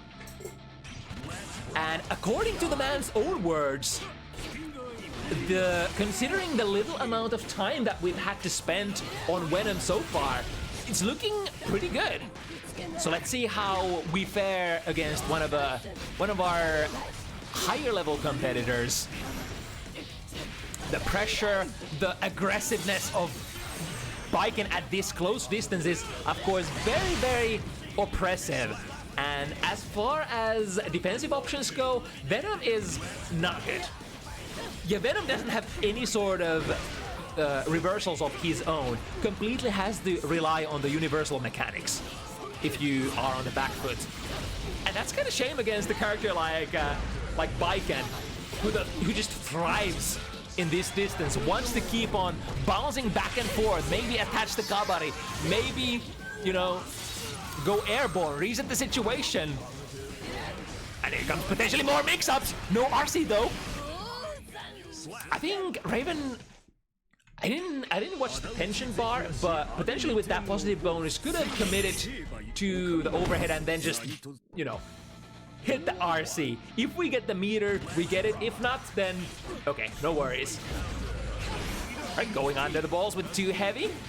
Instant air dash is another tool that is going to be inbound a lot, so Poki definitely has to pull it through with clean anti-airs. Anti-airs are probably one of the more important aspects of the matchup. I mean, that goes for basically any Venom matchup. You are the projectile guy, right? When you're playing Venom, you are the guy who makes people jump. So you have to have the anti-air rewards. You have to have the 6Ps, maybe the close slashes, maybe the 5Ps. I don't care, as long as you can take the opponent out of the sky. And so far, BlackRaven has been flying around like the bird that he is, according to the internet, Nick. Right, oh my goodness. Raven just not waiting for anything. If you, basically showing, if you try to bluff a ball summon during your pressure, when you don't have the credentials to do it, I'm gonna mash. And speaking of mash, 1, 2, 3, no RC. The tether is still attached. I wonder if it's gonna affect Poke's decision making here. We have a full tank. Is the angel gonna come home? We are gonna set it up. We are in fact gonna combo into it. Switch sides again. I think that was not optimally what Poke was planning for, but the damage has been done. The ball. Oh, the gun. The gun, even though the projectile wasn't quite active yet, it actually ended up erasing the incoming ball from Venom. And then, from the pressure position, BlackRaven 2-0. But I think it's probably, it's gonna be about feeling the opponent's pace a little. Because I know Raven plays really fast, Raven plays really aggressive. From defensive positions, Raven is definitely not afraid of trying Abare options, checking if your stuff is tight. And if it isn't, well, you're kind of fricked, aren't you? Oh, but this time it's Poke who gets the Abara out and the backdash. I actually forgot how good Venom's backdash is. I think it's okay. Not the best. Not exactly the DLC backdash, but should be workable. Poke with a lot of meter here. What are we gonna do? Red parry. Able to put an end to the pressure. That was probably, I think Raven was planning to do some sort of cross-up Yozen there, maybe. Punish here, misses the 5k pickup. Let's see, is Raven gonna be able to take the air? Yes, indeed. However, the interception, you're getting pushed into the corner so much. The trade, however, I think Poke was the one with the life advantage there. So being able to utilize the fact that, all right, the opponent is aggressively trying to defend. Let me just put tools out there that is gonna trade favorably for me. I mean, we've seen a lot of competitors actively challenge the heavy carcass rates. Except, oh my goodness, both players going for the gold burst.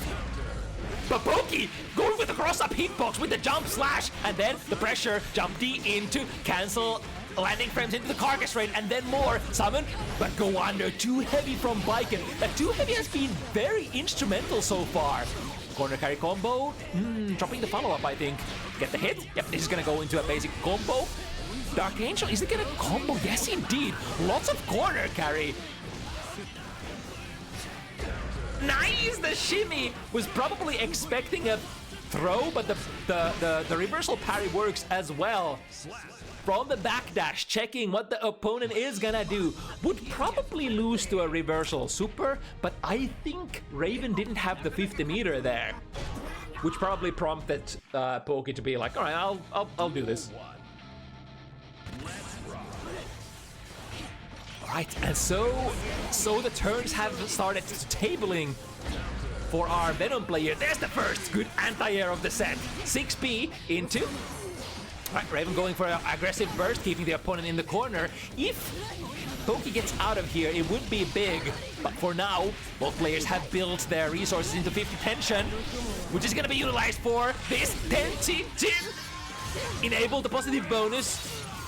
Poke will have to use a deflect shield or YRC to get out of this. Oh no!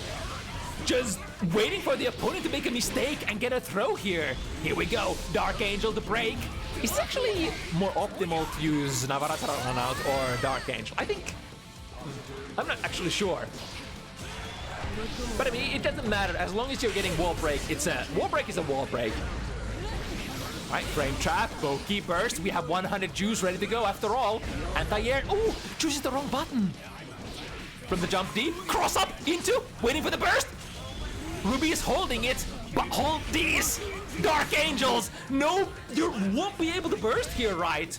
The burst is completely locked out, and even if you would burst, the ball is still coming in. You can't erase Dark Angel no matter what you do, unless you lock the opponent into an animation.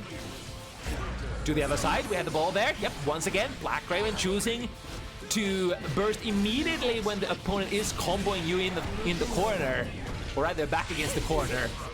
Very, very common burst type you see in Guilty Gear Strive, especially on rushdown characters. But also, you know, not just rushdown, just basically any kind of character. We do understand the meta of Strive after all. Everybody is hunting for the wall break, because, you know, wall break will fix all of your... Whoa, that was an interesting side swap there. Pokey still working with the 50. The parry is not going to do much against the projectile. However, the back throw into the corner. Waiting for the burst. There's the burst. I think Pokey can block here. 1, 2, 3. Let's see the punish. What's the biggest one? Close slash, too heavy. Into. Navarana run out. Knew that they didn't have to risk any sort of more difficult combo. It was enough to go with 2 normals into a super. Really nice simplification of the checkmate here. Alright, once again, the instant air dash is the playmaker, the play starter for Raven. There we go. Deep dash in, 6B. Get the party started, summon balls, jump in with the jump slash, and was probably looking for a combo from that heavy, carcass raid. Ooh, frame trap. Use the Q5 to its full extent. That's such a... I love Q5 in this game, because it reaches so far and it pushes the opponent so far as well. It feels really good. Look at this. Who matters? Like, what does it matter if you're minus? If a character such as Baiken just can't land anything on you. Nice shimmy there. Level 2 for a knockdown. Yep. The properties of Q5 change a little bit depending on your charge level. The normal one, you will not be able to get much. It's gonna cause the opponent to tumble. The level 2 will cause a full knockdown, and the level 3 is usually for like counter hit combos or heavy hits, like this one. But this one, this time Poke was already committed into summoning more balls. Could have gone into the level 3 Q5 there. Now the pressure from Raven. Frame trap into the top, guys, however, a little too far to pick up. So Poke is still sitting rather comfortable, despite all that risk that BlackRaven was able to build on them. Finally choosing to use the YRC, micro dash, close slash, no reaction from the opponent to PPP. Get the stinger out. Ooh, that's so cool. If you dash out of the corner, you can still kind of change your trajectory because your jump D is the dive kick archetype of jump Ds. It is so different seeing Venom defend from the corner. Oh, that was a shot. It's so different to see Venom defending from the corner in this modern version of Guilty Gear because you don't have teleport anymore. In the older games, Venom used to be able to teleport to the last summoned ball, so he would basically play the same RPS as Testament when Testa has the succubus marker on. Oh, the Escabody counter hit. Luckily for Pokey, the wall had already taken a lot of damage, so not gonna suffer too much from this one, but this is still sort of a checkmate. The instant air dash, cross up Yozan. Are we gonna get the kill? The Yozan again! Because the tether is attached and you have so many funky options available for you. Raven is gonna take the lead by just a little bit here once again. So far they've been going head to head. I think the initial data has been gathered. Look at that 2D. We haven't talked about Venom 2D yet, but that is a very historical, amazing button. 6 heavy was quite far. I wonder if that could have even gone for Q5. To the other side. Good trade for Pokey. Then BlackRaven finally finding a way in once again. Good air-to-air into a full successful combo as well. I think many Venom players tonight have had some difficulties converting those air-to-air hits into like successful full combos, but I think Poke especially is running deep enough after you get the close slash. And if you can't, just go for the 5k 6 heavy combo route instead. Yep, finding the far slash into Q5, more balls, set them up again, air to air, steal the ball in there, so Raven can't really do much. Nice pipey anti-air. Yep, this is the low damage gameplay of Venom. Maintaining the control, even if you're not converting into big combos, you're basically proposing the question, what are you gonna do about it? You keep getting hit by these small mosquito bites, but eventually you're gonna have to try to get into your win condition. This is one way to get there. The red parry. 5B puts an end to BlackRaven's march. Even the classic. Oh, got that timing right. The RC and the wall break combo. Unfortunately for Poke, doesn't quite have the meter here for a super, but look at the life disadvantage. Air Stinger, shaving away the hit points. Poke making the executive call here. We're not gonna let Raven get the pressure started. We're gonna burst immediately and then go back to the defensive neutraling. Excellent. I mean, this matchup is I feel like very representative for how many matchups in Guilty Gear Strive are gonna play for Venom. Although, I guess one of the problems for Baiken is that Baiken doesn't really have those huge neutral skip tools that many other Gorilla characters have. Like, tools such as like Slayer has Mappa Hunch. Sol has, you know, a lot of approaching tools. Like there are a lot of like neutral skip tools that you could use, but Baiken just doesn't have a lot of those. Baiken kind of has to naturally, organically get close to you and then start using her oppressive, overpowered tools from that point on. But the struggle for Baiken is getting close to the opponent, usually. Like she's kind of one of the few characters that can be zoned in this game. Because she's not a gorilla like that. She's a different kind of gorilla. And so far, Poke making really good use of that close slash 6 heavy into... didn't quite get the most cleanest setup there, but... they're still in an even life situation. Waiting potentially for the 50 tension before using the 2 heavy Abare. Are we blocking? I think we are. And there's no way out of this. Blue burst could be a thing. Yep, goes for it. Keeping Poke in the corner as well. Good air to air. Waiting for the reversal parry timing. That's textbook playing against Baiken. I wonder if that was a wrong super there or if Poke actually wanted to go for like a damage finisher. Maybe because Raven was super low. And now from that low position, Gold Burst, waiting for the parry again. However, this time Raven goes for the strike. Remembers the option that was baited previously. And here comes the air dash. So far, no reaction. 2P, there we go. One of the best 2Ps in the game. In fact, Poke plays some of the best 2P characters in the game overall. The main character, of course, is Anjimito, who has a really far-reaching 5-framer. Venom is the same.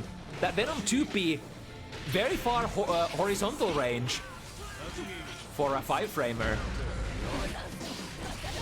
And it has really good follow-ups as well. Anji is a character who doesn't necessarily have like the best follow-up from a 2P match. You can go like 6 heavy and then, you know, more pressure. I mean, I guess Venom doesn't either. Like you get Stinger, which sends your opponent full screen, and then you can start your zoning. Interesting. Instead of going for the heavy carcass raid, chose to summon there instead. Probably, like that would to a certain extent abuse your opponent's fear of the carcass raid. But I mean, then on the other hand, what is there to fear? Because the jumpity into heavy carcass rate is gapless after all. I mean, you can probably make it have a gap by delaying, which I guess many Venom players would maybe do. I'm not sure. Ooh, frame trap into the delayed comedy. This is gonna be a big one. Potentially waiting for a burst. Pokey delaying it just enough to get a gold one. This is actually good. However, using 5p to send the ball forward. Carcass raid. Yep, still plus. Don't press a button. Here comes the shot. Pokey making sure that we're not in recovery state by RCing out. Nice jumpy, keeping the pull Q man in the corner. Choosing the wrong angle for that ball. And now, how are we gonna get out of there? YRC is no longer an option because Pokey went for a carcass there. Interesting. So I think the RPS is thus you could just do 2p, 2p, 2p into the heavy stinger, which sends your opponent backwards. But if you want to derive instant value out of that, you could go 2p, 2p, and then reset into a heavy carcass, which Pokey tried here. Unfortunately, Raven is, you know, not very deterred from trying to aggressively press buttons. And if your opponent does, well, you're gonna get caught. Ooh, it's a big frame trap into 6 heavy. I think Raven really loves those 6 heavy counters. In many matchups that we've seen on Bounty Hunters before, just really good at working with those. That was a really good angle for Pokey. While the gun super does sort of point downwards, if your opponent comes from above, the gun super is just completely gonna whiff. BlackRaven still not taking that round. Ooh, the champ slash for Baiken activating a little faster than for Venom. Back throw. How are we gonna send it up? S-ball, interesting. I think from this position you usually see the K-ball, right? Because it's hard to do like an air mix-up. The S summon is usually like, if you think about like, what are we talking about when we say S-ball set, K set, or P set? It's like, the P is one for the ground, the K is one for the waist level, and then the S is the one for doing the jump mix-ups, right? The high ball. Yeah, that would be, for example, the K distance. So you're kind of choosing like where you want to put the ball.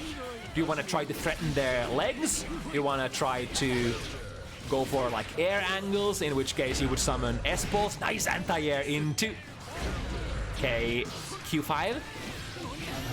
Try to go for a 6p there. However, Raven going under, getting a decent punish combo. Ooh, that's a nice double up. Opponent in the corner. Time to mix. High or low. Pokey says, I don't want to guess.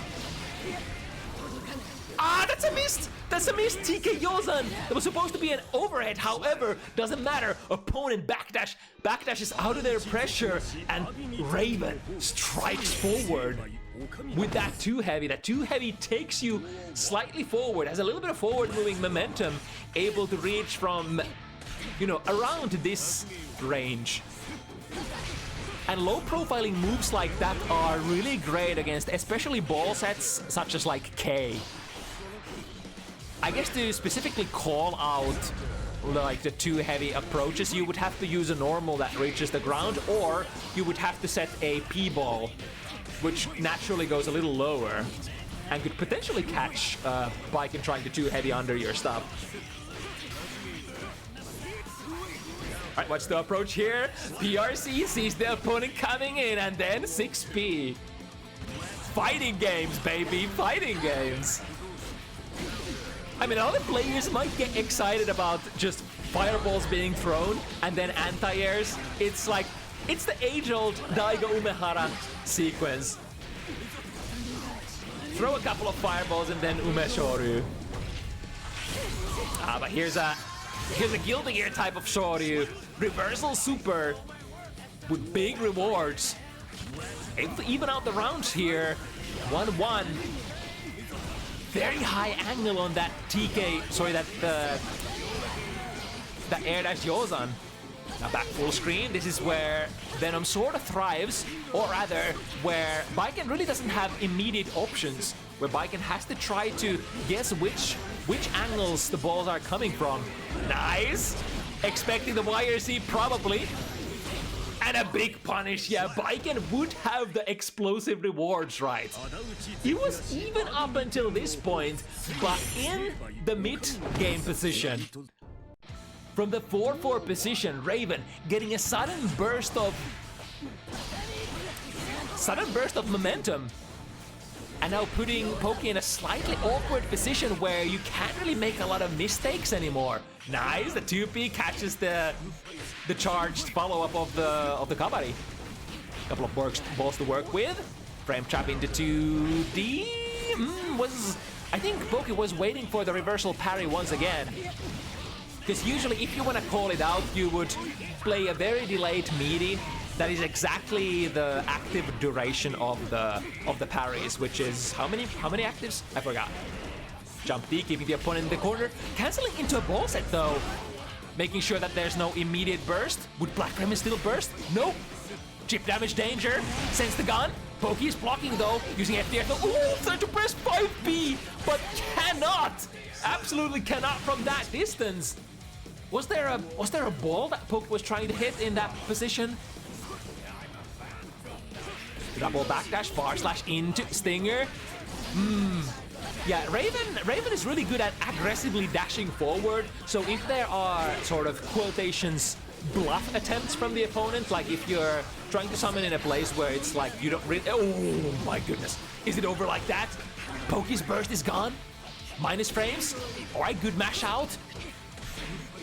And then frame trap into Q5. We have the K-ball still set. However, an aggressive abare from Raven makes the balls initially disappear, but now drift forward and goes under again. That too heavy from Baiken has been pretty much the playmaker. Is it over?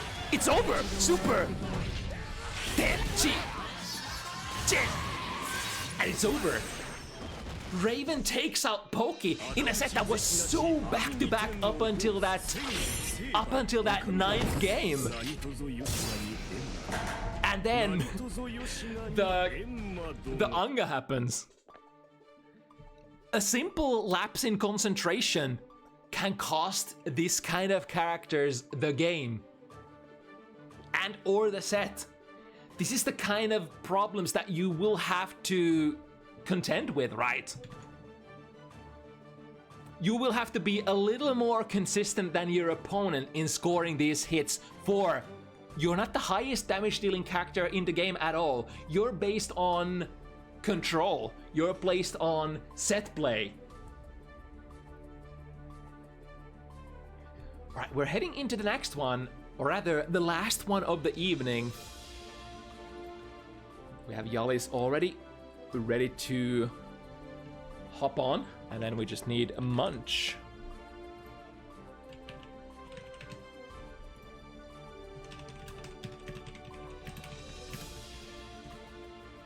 All right, if you've been watching Bounty Hunters throughout the DLC cycles, you've probably noticed that Jalis is on the DLC release week quite often.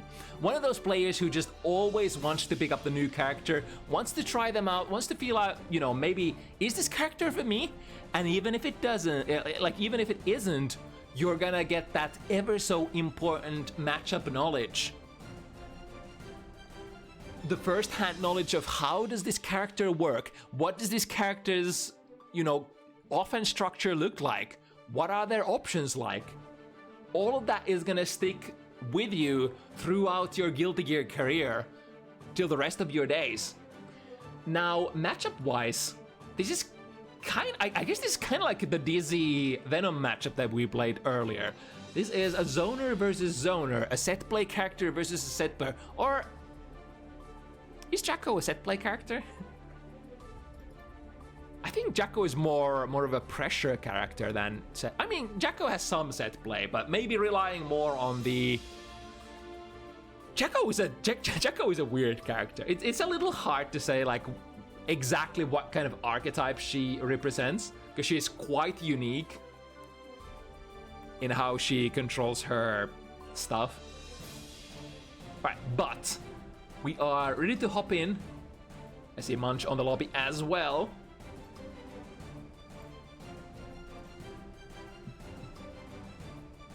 So we have our finish fighting game aficionado, Jalis.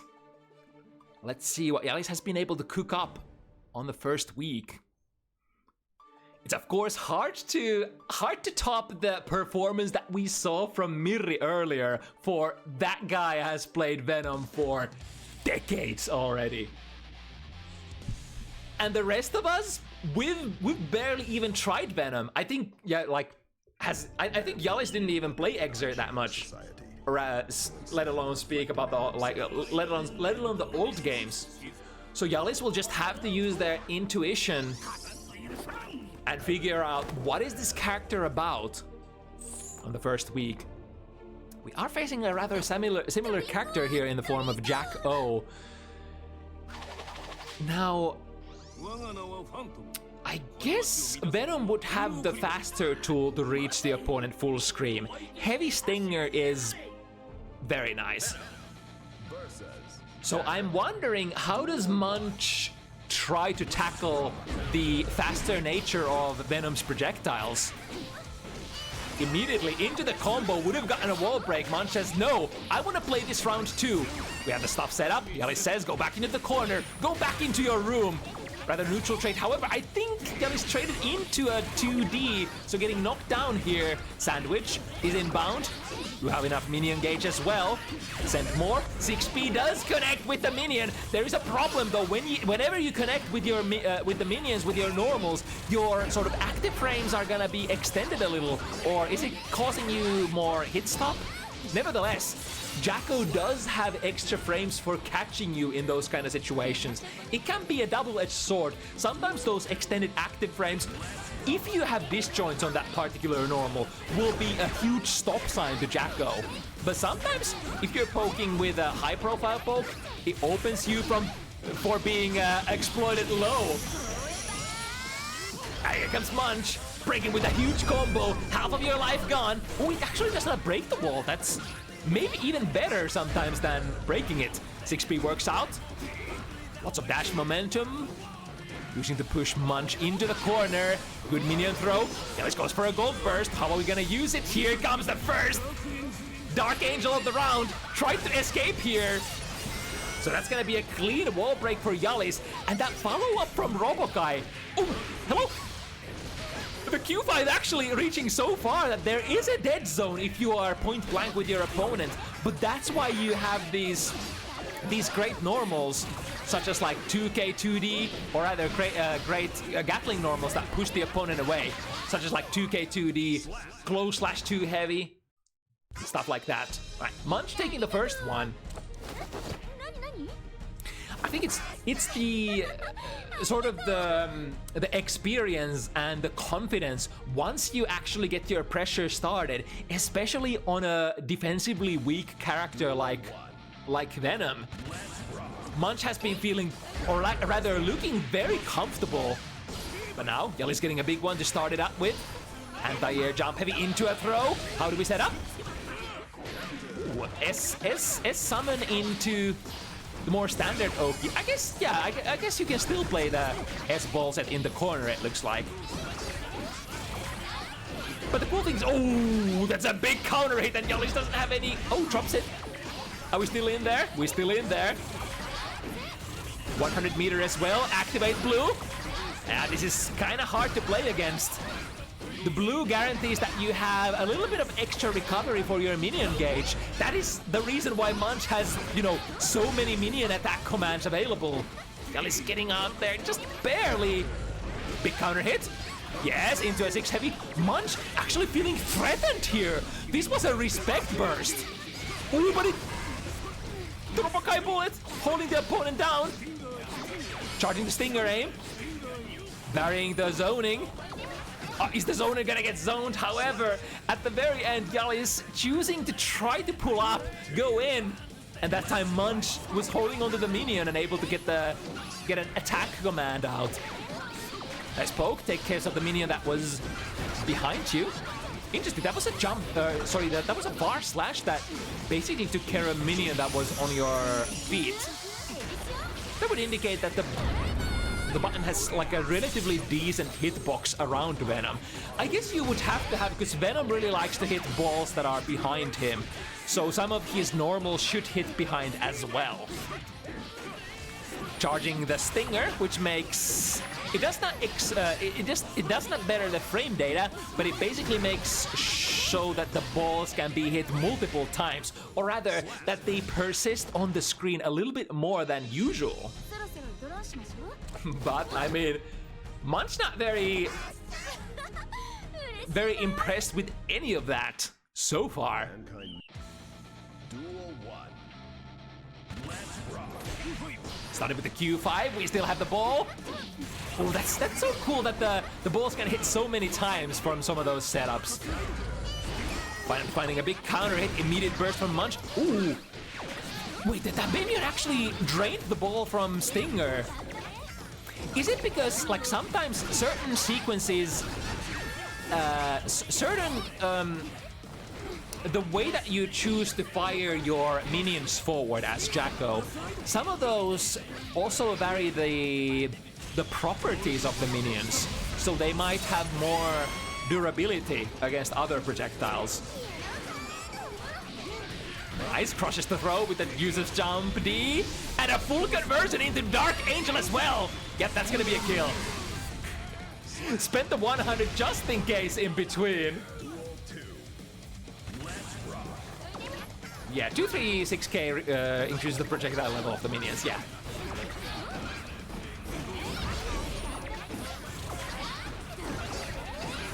Right, working with the... Ooh, Jalis finding a really good far slash there in the middle of the pressure string. And now, through the wall we go though. Yeah, even despite getting that one hit, Venom, like, not the best character for converting into big numbers. Like, the best you're usually gonna get is something like far slash into Q5. And sometimes that Q5, even that Q5 can be a little hard to get, because that's a DP input. And like, unless you've practiced like combo strings like that, it can be a little weird to try to input a DP in like neutral sequences. Yeah, that was from a fully charged Stinger, making some of the projectiles persist for a little longer. Are we gonna go under? Yeah, Munch is reaching for that 2K, the DLC 2K that has definitely the attributes for going under things. Ooh, speaking of going under things though, deep dash 2K, 2D, Jalis wants the wall break. In fact, has no choice but to take the wall break, or so I thought. But Jalis instead transitioned into a slump, not really a slump, but just a full tech out of the wall kind of situation. Sniping a minion on the way down. Nice, the deep dash 2K, 2D. Finishes with the Stinger though, so won't be able to get a clean setup from that. Stinger, not really one of the finishers that you usually use to go into your setups. 2K, 2D is though. Nice, the very delayed PRC Stinger actually catching Munch there. But not a whole lot of rewards out of that. 2D, counter hit, sees the deep, sees the burst during the RC slowdown. 5D punch forward, how are we gonna get out of this? Munch is playing perfect distance, look at that, just dancing just outside of the active range of Venom's pokes. And Venom, like, one of the primary ways of getting out of pressure for Venom is those pokes, the 2Ps, maybe sometimes the far slashes, maybe even 2 S's. But Munch just standing just outside of those poke ranges. And you can kind of afford to, because you can move backwards with your minions, you can send the minions back, you don't even have to be there yourself, as long as your minion is. You can do that attack command. Oh, and a really great RPS victory at the round start for Munch. That time the 2K didn't have enough low profiling qualities to go under, but minions are out once again. Wasn't able to get a sandwich that Munch was hoping for. Take out the minion. Jalis snipes it immediately. There we go, 6P. No commitment to the low moves from Munch. Set the ball in motion. This is technically strike throw territory. Mashes with the 2D, big one. And again, Bujal is in the corner. And now we have so much meter. This is dangerous. We have a couple of different options here. Munch chooses to cash out. Yeah, do the most Guilty Gear Strive thing possible. Just break with the super, and since we have so much meter here, yeah, instant air dash with a button in the air. And then go for a throw. Even if it whiffs, you probably can play a PRC option select here as well. Ooh, nice! The 6P staying active long enough to snipe both the minion and Jacko. Charging Stinger, sorry, the Carcass Raid. Quite a bit here. Missing the ball again. I especially heard Mirri say this as a resident OG Venom player, but it's sometimes so hard to hit those balls when you're just, you know, kind of going in and trying to blade by ear. So you have to be very surgical in how, you know, how you run your pressure with your balls and especially using the right buttons to launch the balls. They don't really launch, they don't launch themselves for free after all, do they? Alright, finding a hit low, instant cancel into the super. This should kill, right? Only 3 hits in the combo, so not too prorated. Munch. With the experience. Mankind knew that they cannot change society. Duel 1. Let's rock. Placing forward now, this time starting with the 2S, but Munch choosing to play a little bit more defensively. Frame chops into blue wild assault burst from Jalis. They're sort of struggling to find the set play. Is more, I think, attuned with the neutral game for the most part. Let's see. Nice! This is, I think, first clean Oki setup that Jalis was able to get from a really nice combo execution as well. 6B into the corner, and now tick. Oh, but no tension to follow up with. There are some setups where you can get 5D taps without using 50 tension, I think, which would sort of include, you usually have to send the ball with the backwards hitting hitbox of 5D, I think I've seen sometimes. Transitioning into a little bit more zoning kind of gameplay here. But now, between the Jacko and the hard plays, Munch is so good on defense. Hold the FD, push them away, and then Abare with the button, and then finding a 5D tap when the opponent is so low health. I mean, Munch still had 50 meter to combine with that 5D tap as well, if, you know, if it didn't sink in. But we're extremely careful here, not getting hit by too many of these projectiles from Jalis. Now transitioning into the corner set play, we could use, oh, nice 2S, getting out of there and flipping the position. However, as fast as Jalis got out of there, Munch just re-establishing the minion count. Momentarily running out of the minion gauge though, which was, I think, the biggest problem here for Munch, why the pressure ended. Summoning all the balls. We haven't seen this move used too much today. In fact, we've probably seen it only once or twice so far, plus the one that Jalis used. Oh, but Munch, such a good read, knows that the burst has to be coming out soon. And it's gonna be checkmate. Slannen, plant a tree. That has your Jalis' name on it. 5-0. Damn. It's tough. It's tough. Munch seems just completely comfortable even on defense. It's like Jalis hasn't really been able to open Munch up too many times.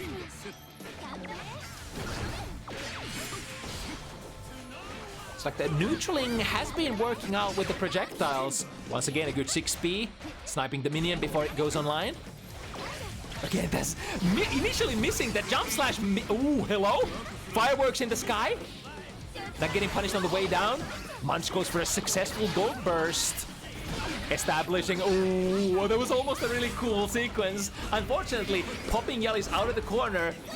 Ooh, jump cancel into cross-up looking jump D. That was a very weird looking hit. I wonder if that was what Jalis was looking for.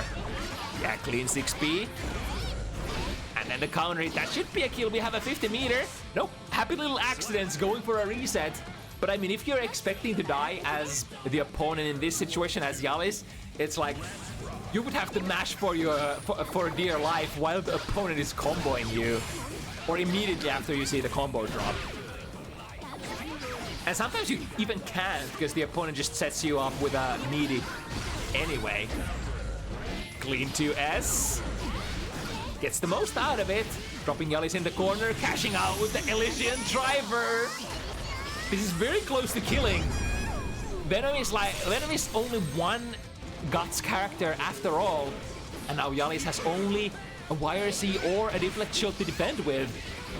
Maybe a blue burst soon. But with this amount of life, nice backdash. Potentially waiting for a burst. There we go. Smart move from Munch, knowing that I have enough life that I can wait for at least one sequence. After all, the opponent doesn't really do that much damage. It is Venom. Nice juggle. And now, what kind of checkmate are we gonna go for? Another jump D? Perhaps crushing out a... I mean, it should crush out almost anything that the opponent does, as long as it's not a standing button. A fast standing button is probably the bane of many jump D setups. Be it like rising jump D, or like Gatling from another air button.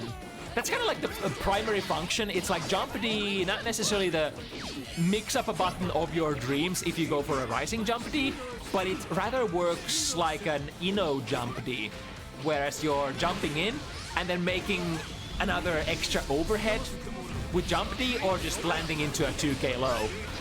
Oh! Did Munch get bamboozled by the follow-up of the RubyPrison there? No matter. Oh, that was a very important snipe. Gets both minions out of the board. And again, with the use of YRC. Didn't have the charge there, or missed the carcass rate input. Look at the forward slash. Venom forward slash, such a long-reaching button. Another good 6p.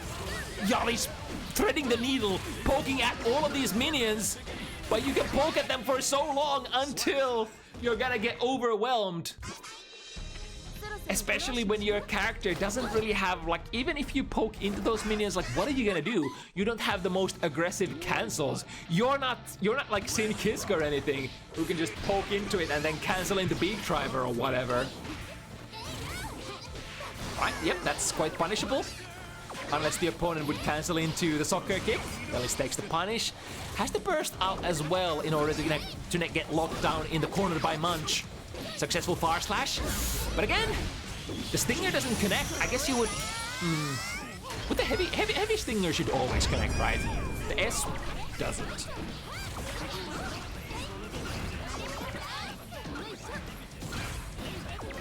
Jalis trying to... Oh my god, getting parried there! And now 2 minions on board. Those minions are just gone. Another really important Abare button for Jalis. YRC against the PRC shot that Jalis was making. That's a very reminiscent of old Guilty Gear Strive Fireball YRCs. Of course, YRC was a very different move in that game. Basically a PRC that only costs 25 meter. Ooh, got the airborne! And now that means Munch is gonna go for... gonna go on a first set point of this set. And perhaps the last set point of the evening. Unless... Oh my god, that was a big hit. 5-8. Ooh, drops the combo pickup though. It doesn't matter. We are Jacko as long as we have the offensive perimeter set up. Charge Stinger Ball, maintaining on the round as long as possible. Here comes Munch though, drops the minion at a safe distance. Jalis tries to poke initially, swings a miss, but then, what kind of setup? To the other side of the opponent, trades with the Carcass Raid. That's good for Munch. Munch can definitely be able to trade into some more blows. Jalis at their last hit points and sends the minion. Don't send the main buddy, send the goons to do your dirty work. Especially in that kind of situation where you need one more hit. And Munch, oh my goodness, what a performance. Showing that the blue aura that we're rocking in the background is not for nothing. It stands for, I grind this game. Yeah, tough matchup definitely for Jalis on the initial Venom start week. Or what should we call it? Release week. I think every single Venom matchup was kind of tough. Let me actually take a look at the poster. How many? Wait, did we have any other Venom wins other than Mirri? Let's see, Metadona won, right? Gizmo won. BlackRaven won. Munch won. Yeah, all the Venom players except the ancient one went down today. But honestly, that is to be expected a little bit. This character has so many moving parts. This character will take a little bit time to flesh out. And even though, you know, it takes relatively less time for you to flesh out new DLC characters in Guilty Gear Strive, because it's a little bit more intuitive and a little bit more homogeneous game in the Guilty Gear franchise. Even though it's slightly faster to acquire new characters, it still takes time, especially with these, whatchamacallit, difficulty 1-star characters? if I may refer to Venom as such. Characters such as Jacko, 1-star difficulty. Happy Chaos, 1-star difficulty. Asuka, 1-star difficulty. What else? And now Venom is joining that 1-star difficulty club as well. I mean, it necessarily doesn't mean anything. It's just an arbitrary, sort of arbitrary scale by Arc System works. But I mean, that kind of holds true. These 1-star difficulty characters are some of the harder, some of the more technical characters in the roster. And I reckon it's gonna take a little while for, you know, us to learn, not necessarily learn, but also acquire the muscle memory for doing all of these set play sequences. Venom is, after all, a character that you have to let the set play flow. You have to finish your combos. You have to hit your setups, and then it's rather easy to get those hits, those initial hits from your setups, but then also hit confirming into a combo again, and then letting it flow. You gotta have that, otherwise your opponent is just gonna press buttons and not care about getting hit if you don't have the rewards. You are a low damage character after all. You have to make every hit count. Therefore, you have to hit those combos, you have to hit those setups, and you have to have the grimy offense. The, you know what Daru Sensei said? Just do good mix-up. It holds true for this character as well. Do good mix-up, don't do bad mix-up, don't drop your mix-up, don't drop your setup, don't be a dropper. But yeah, he's hard. He's a hard character, so I'm interested to see how many players are actually gonna stick with Venom. I was actually expecting that there weren't gonna be this many Venoms this week. I was expecting, because Venom has always been so difficult to play and such a different kind of character, I was actually expecting nobody to play this character. But we almost had a full turnout of Venom initially. But yeah, we're gonna see how it develops. Was really exciting to see Mirri for the first time in a while on Guilty Gear, or I mean, I guess in modern Guilty Gear front. I guess we see Mirri like often enough in old Gear. But yeah, what's next? Let's see what's available on the Strive front.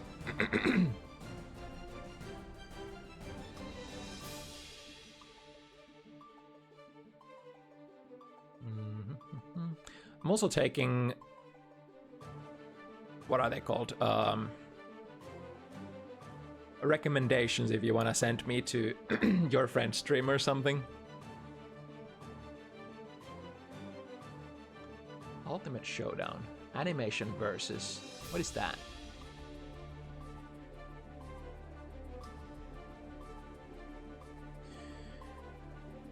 Let me actually send you over to Scatter, because we've been rated by Scatter a lot recently.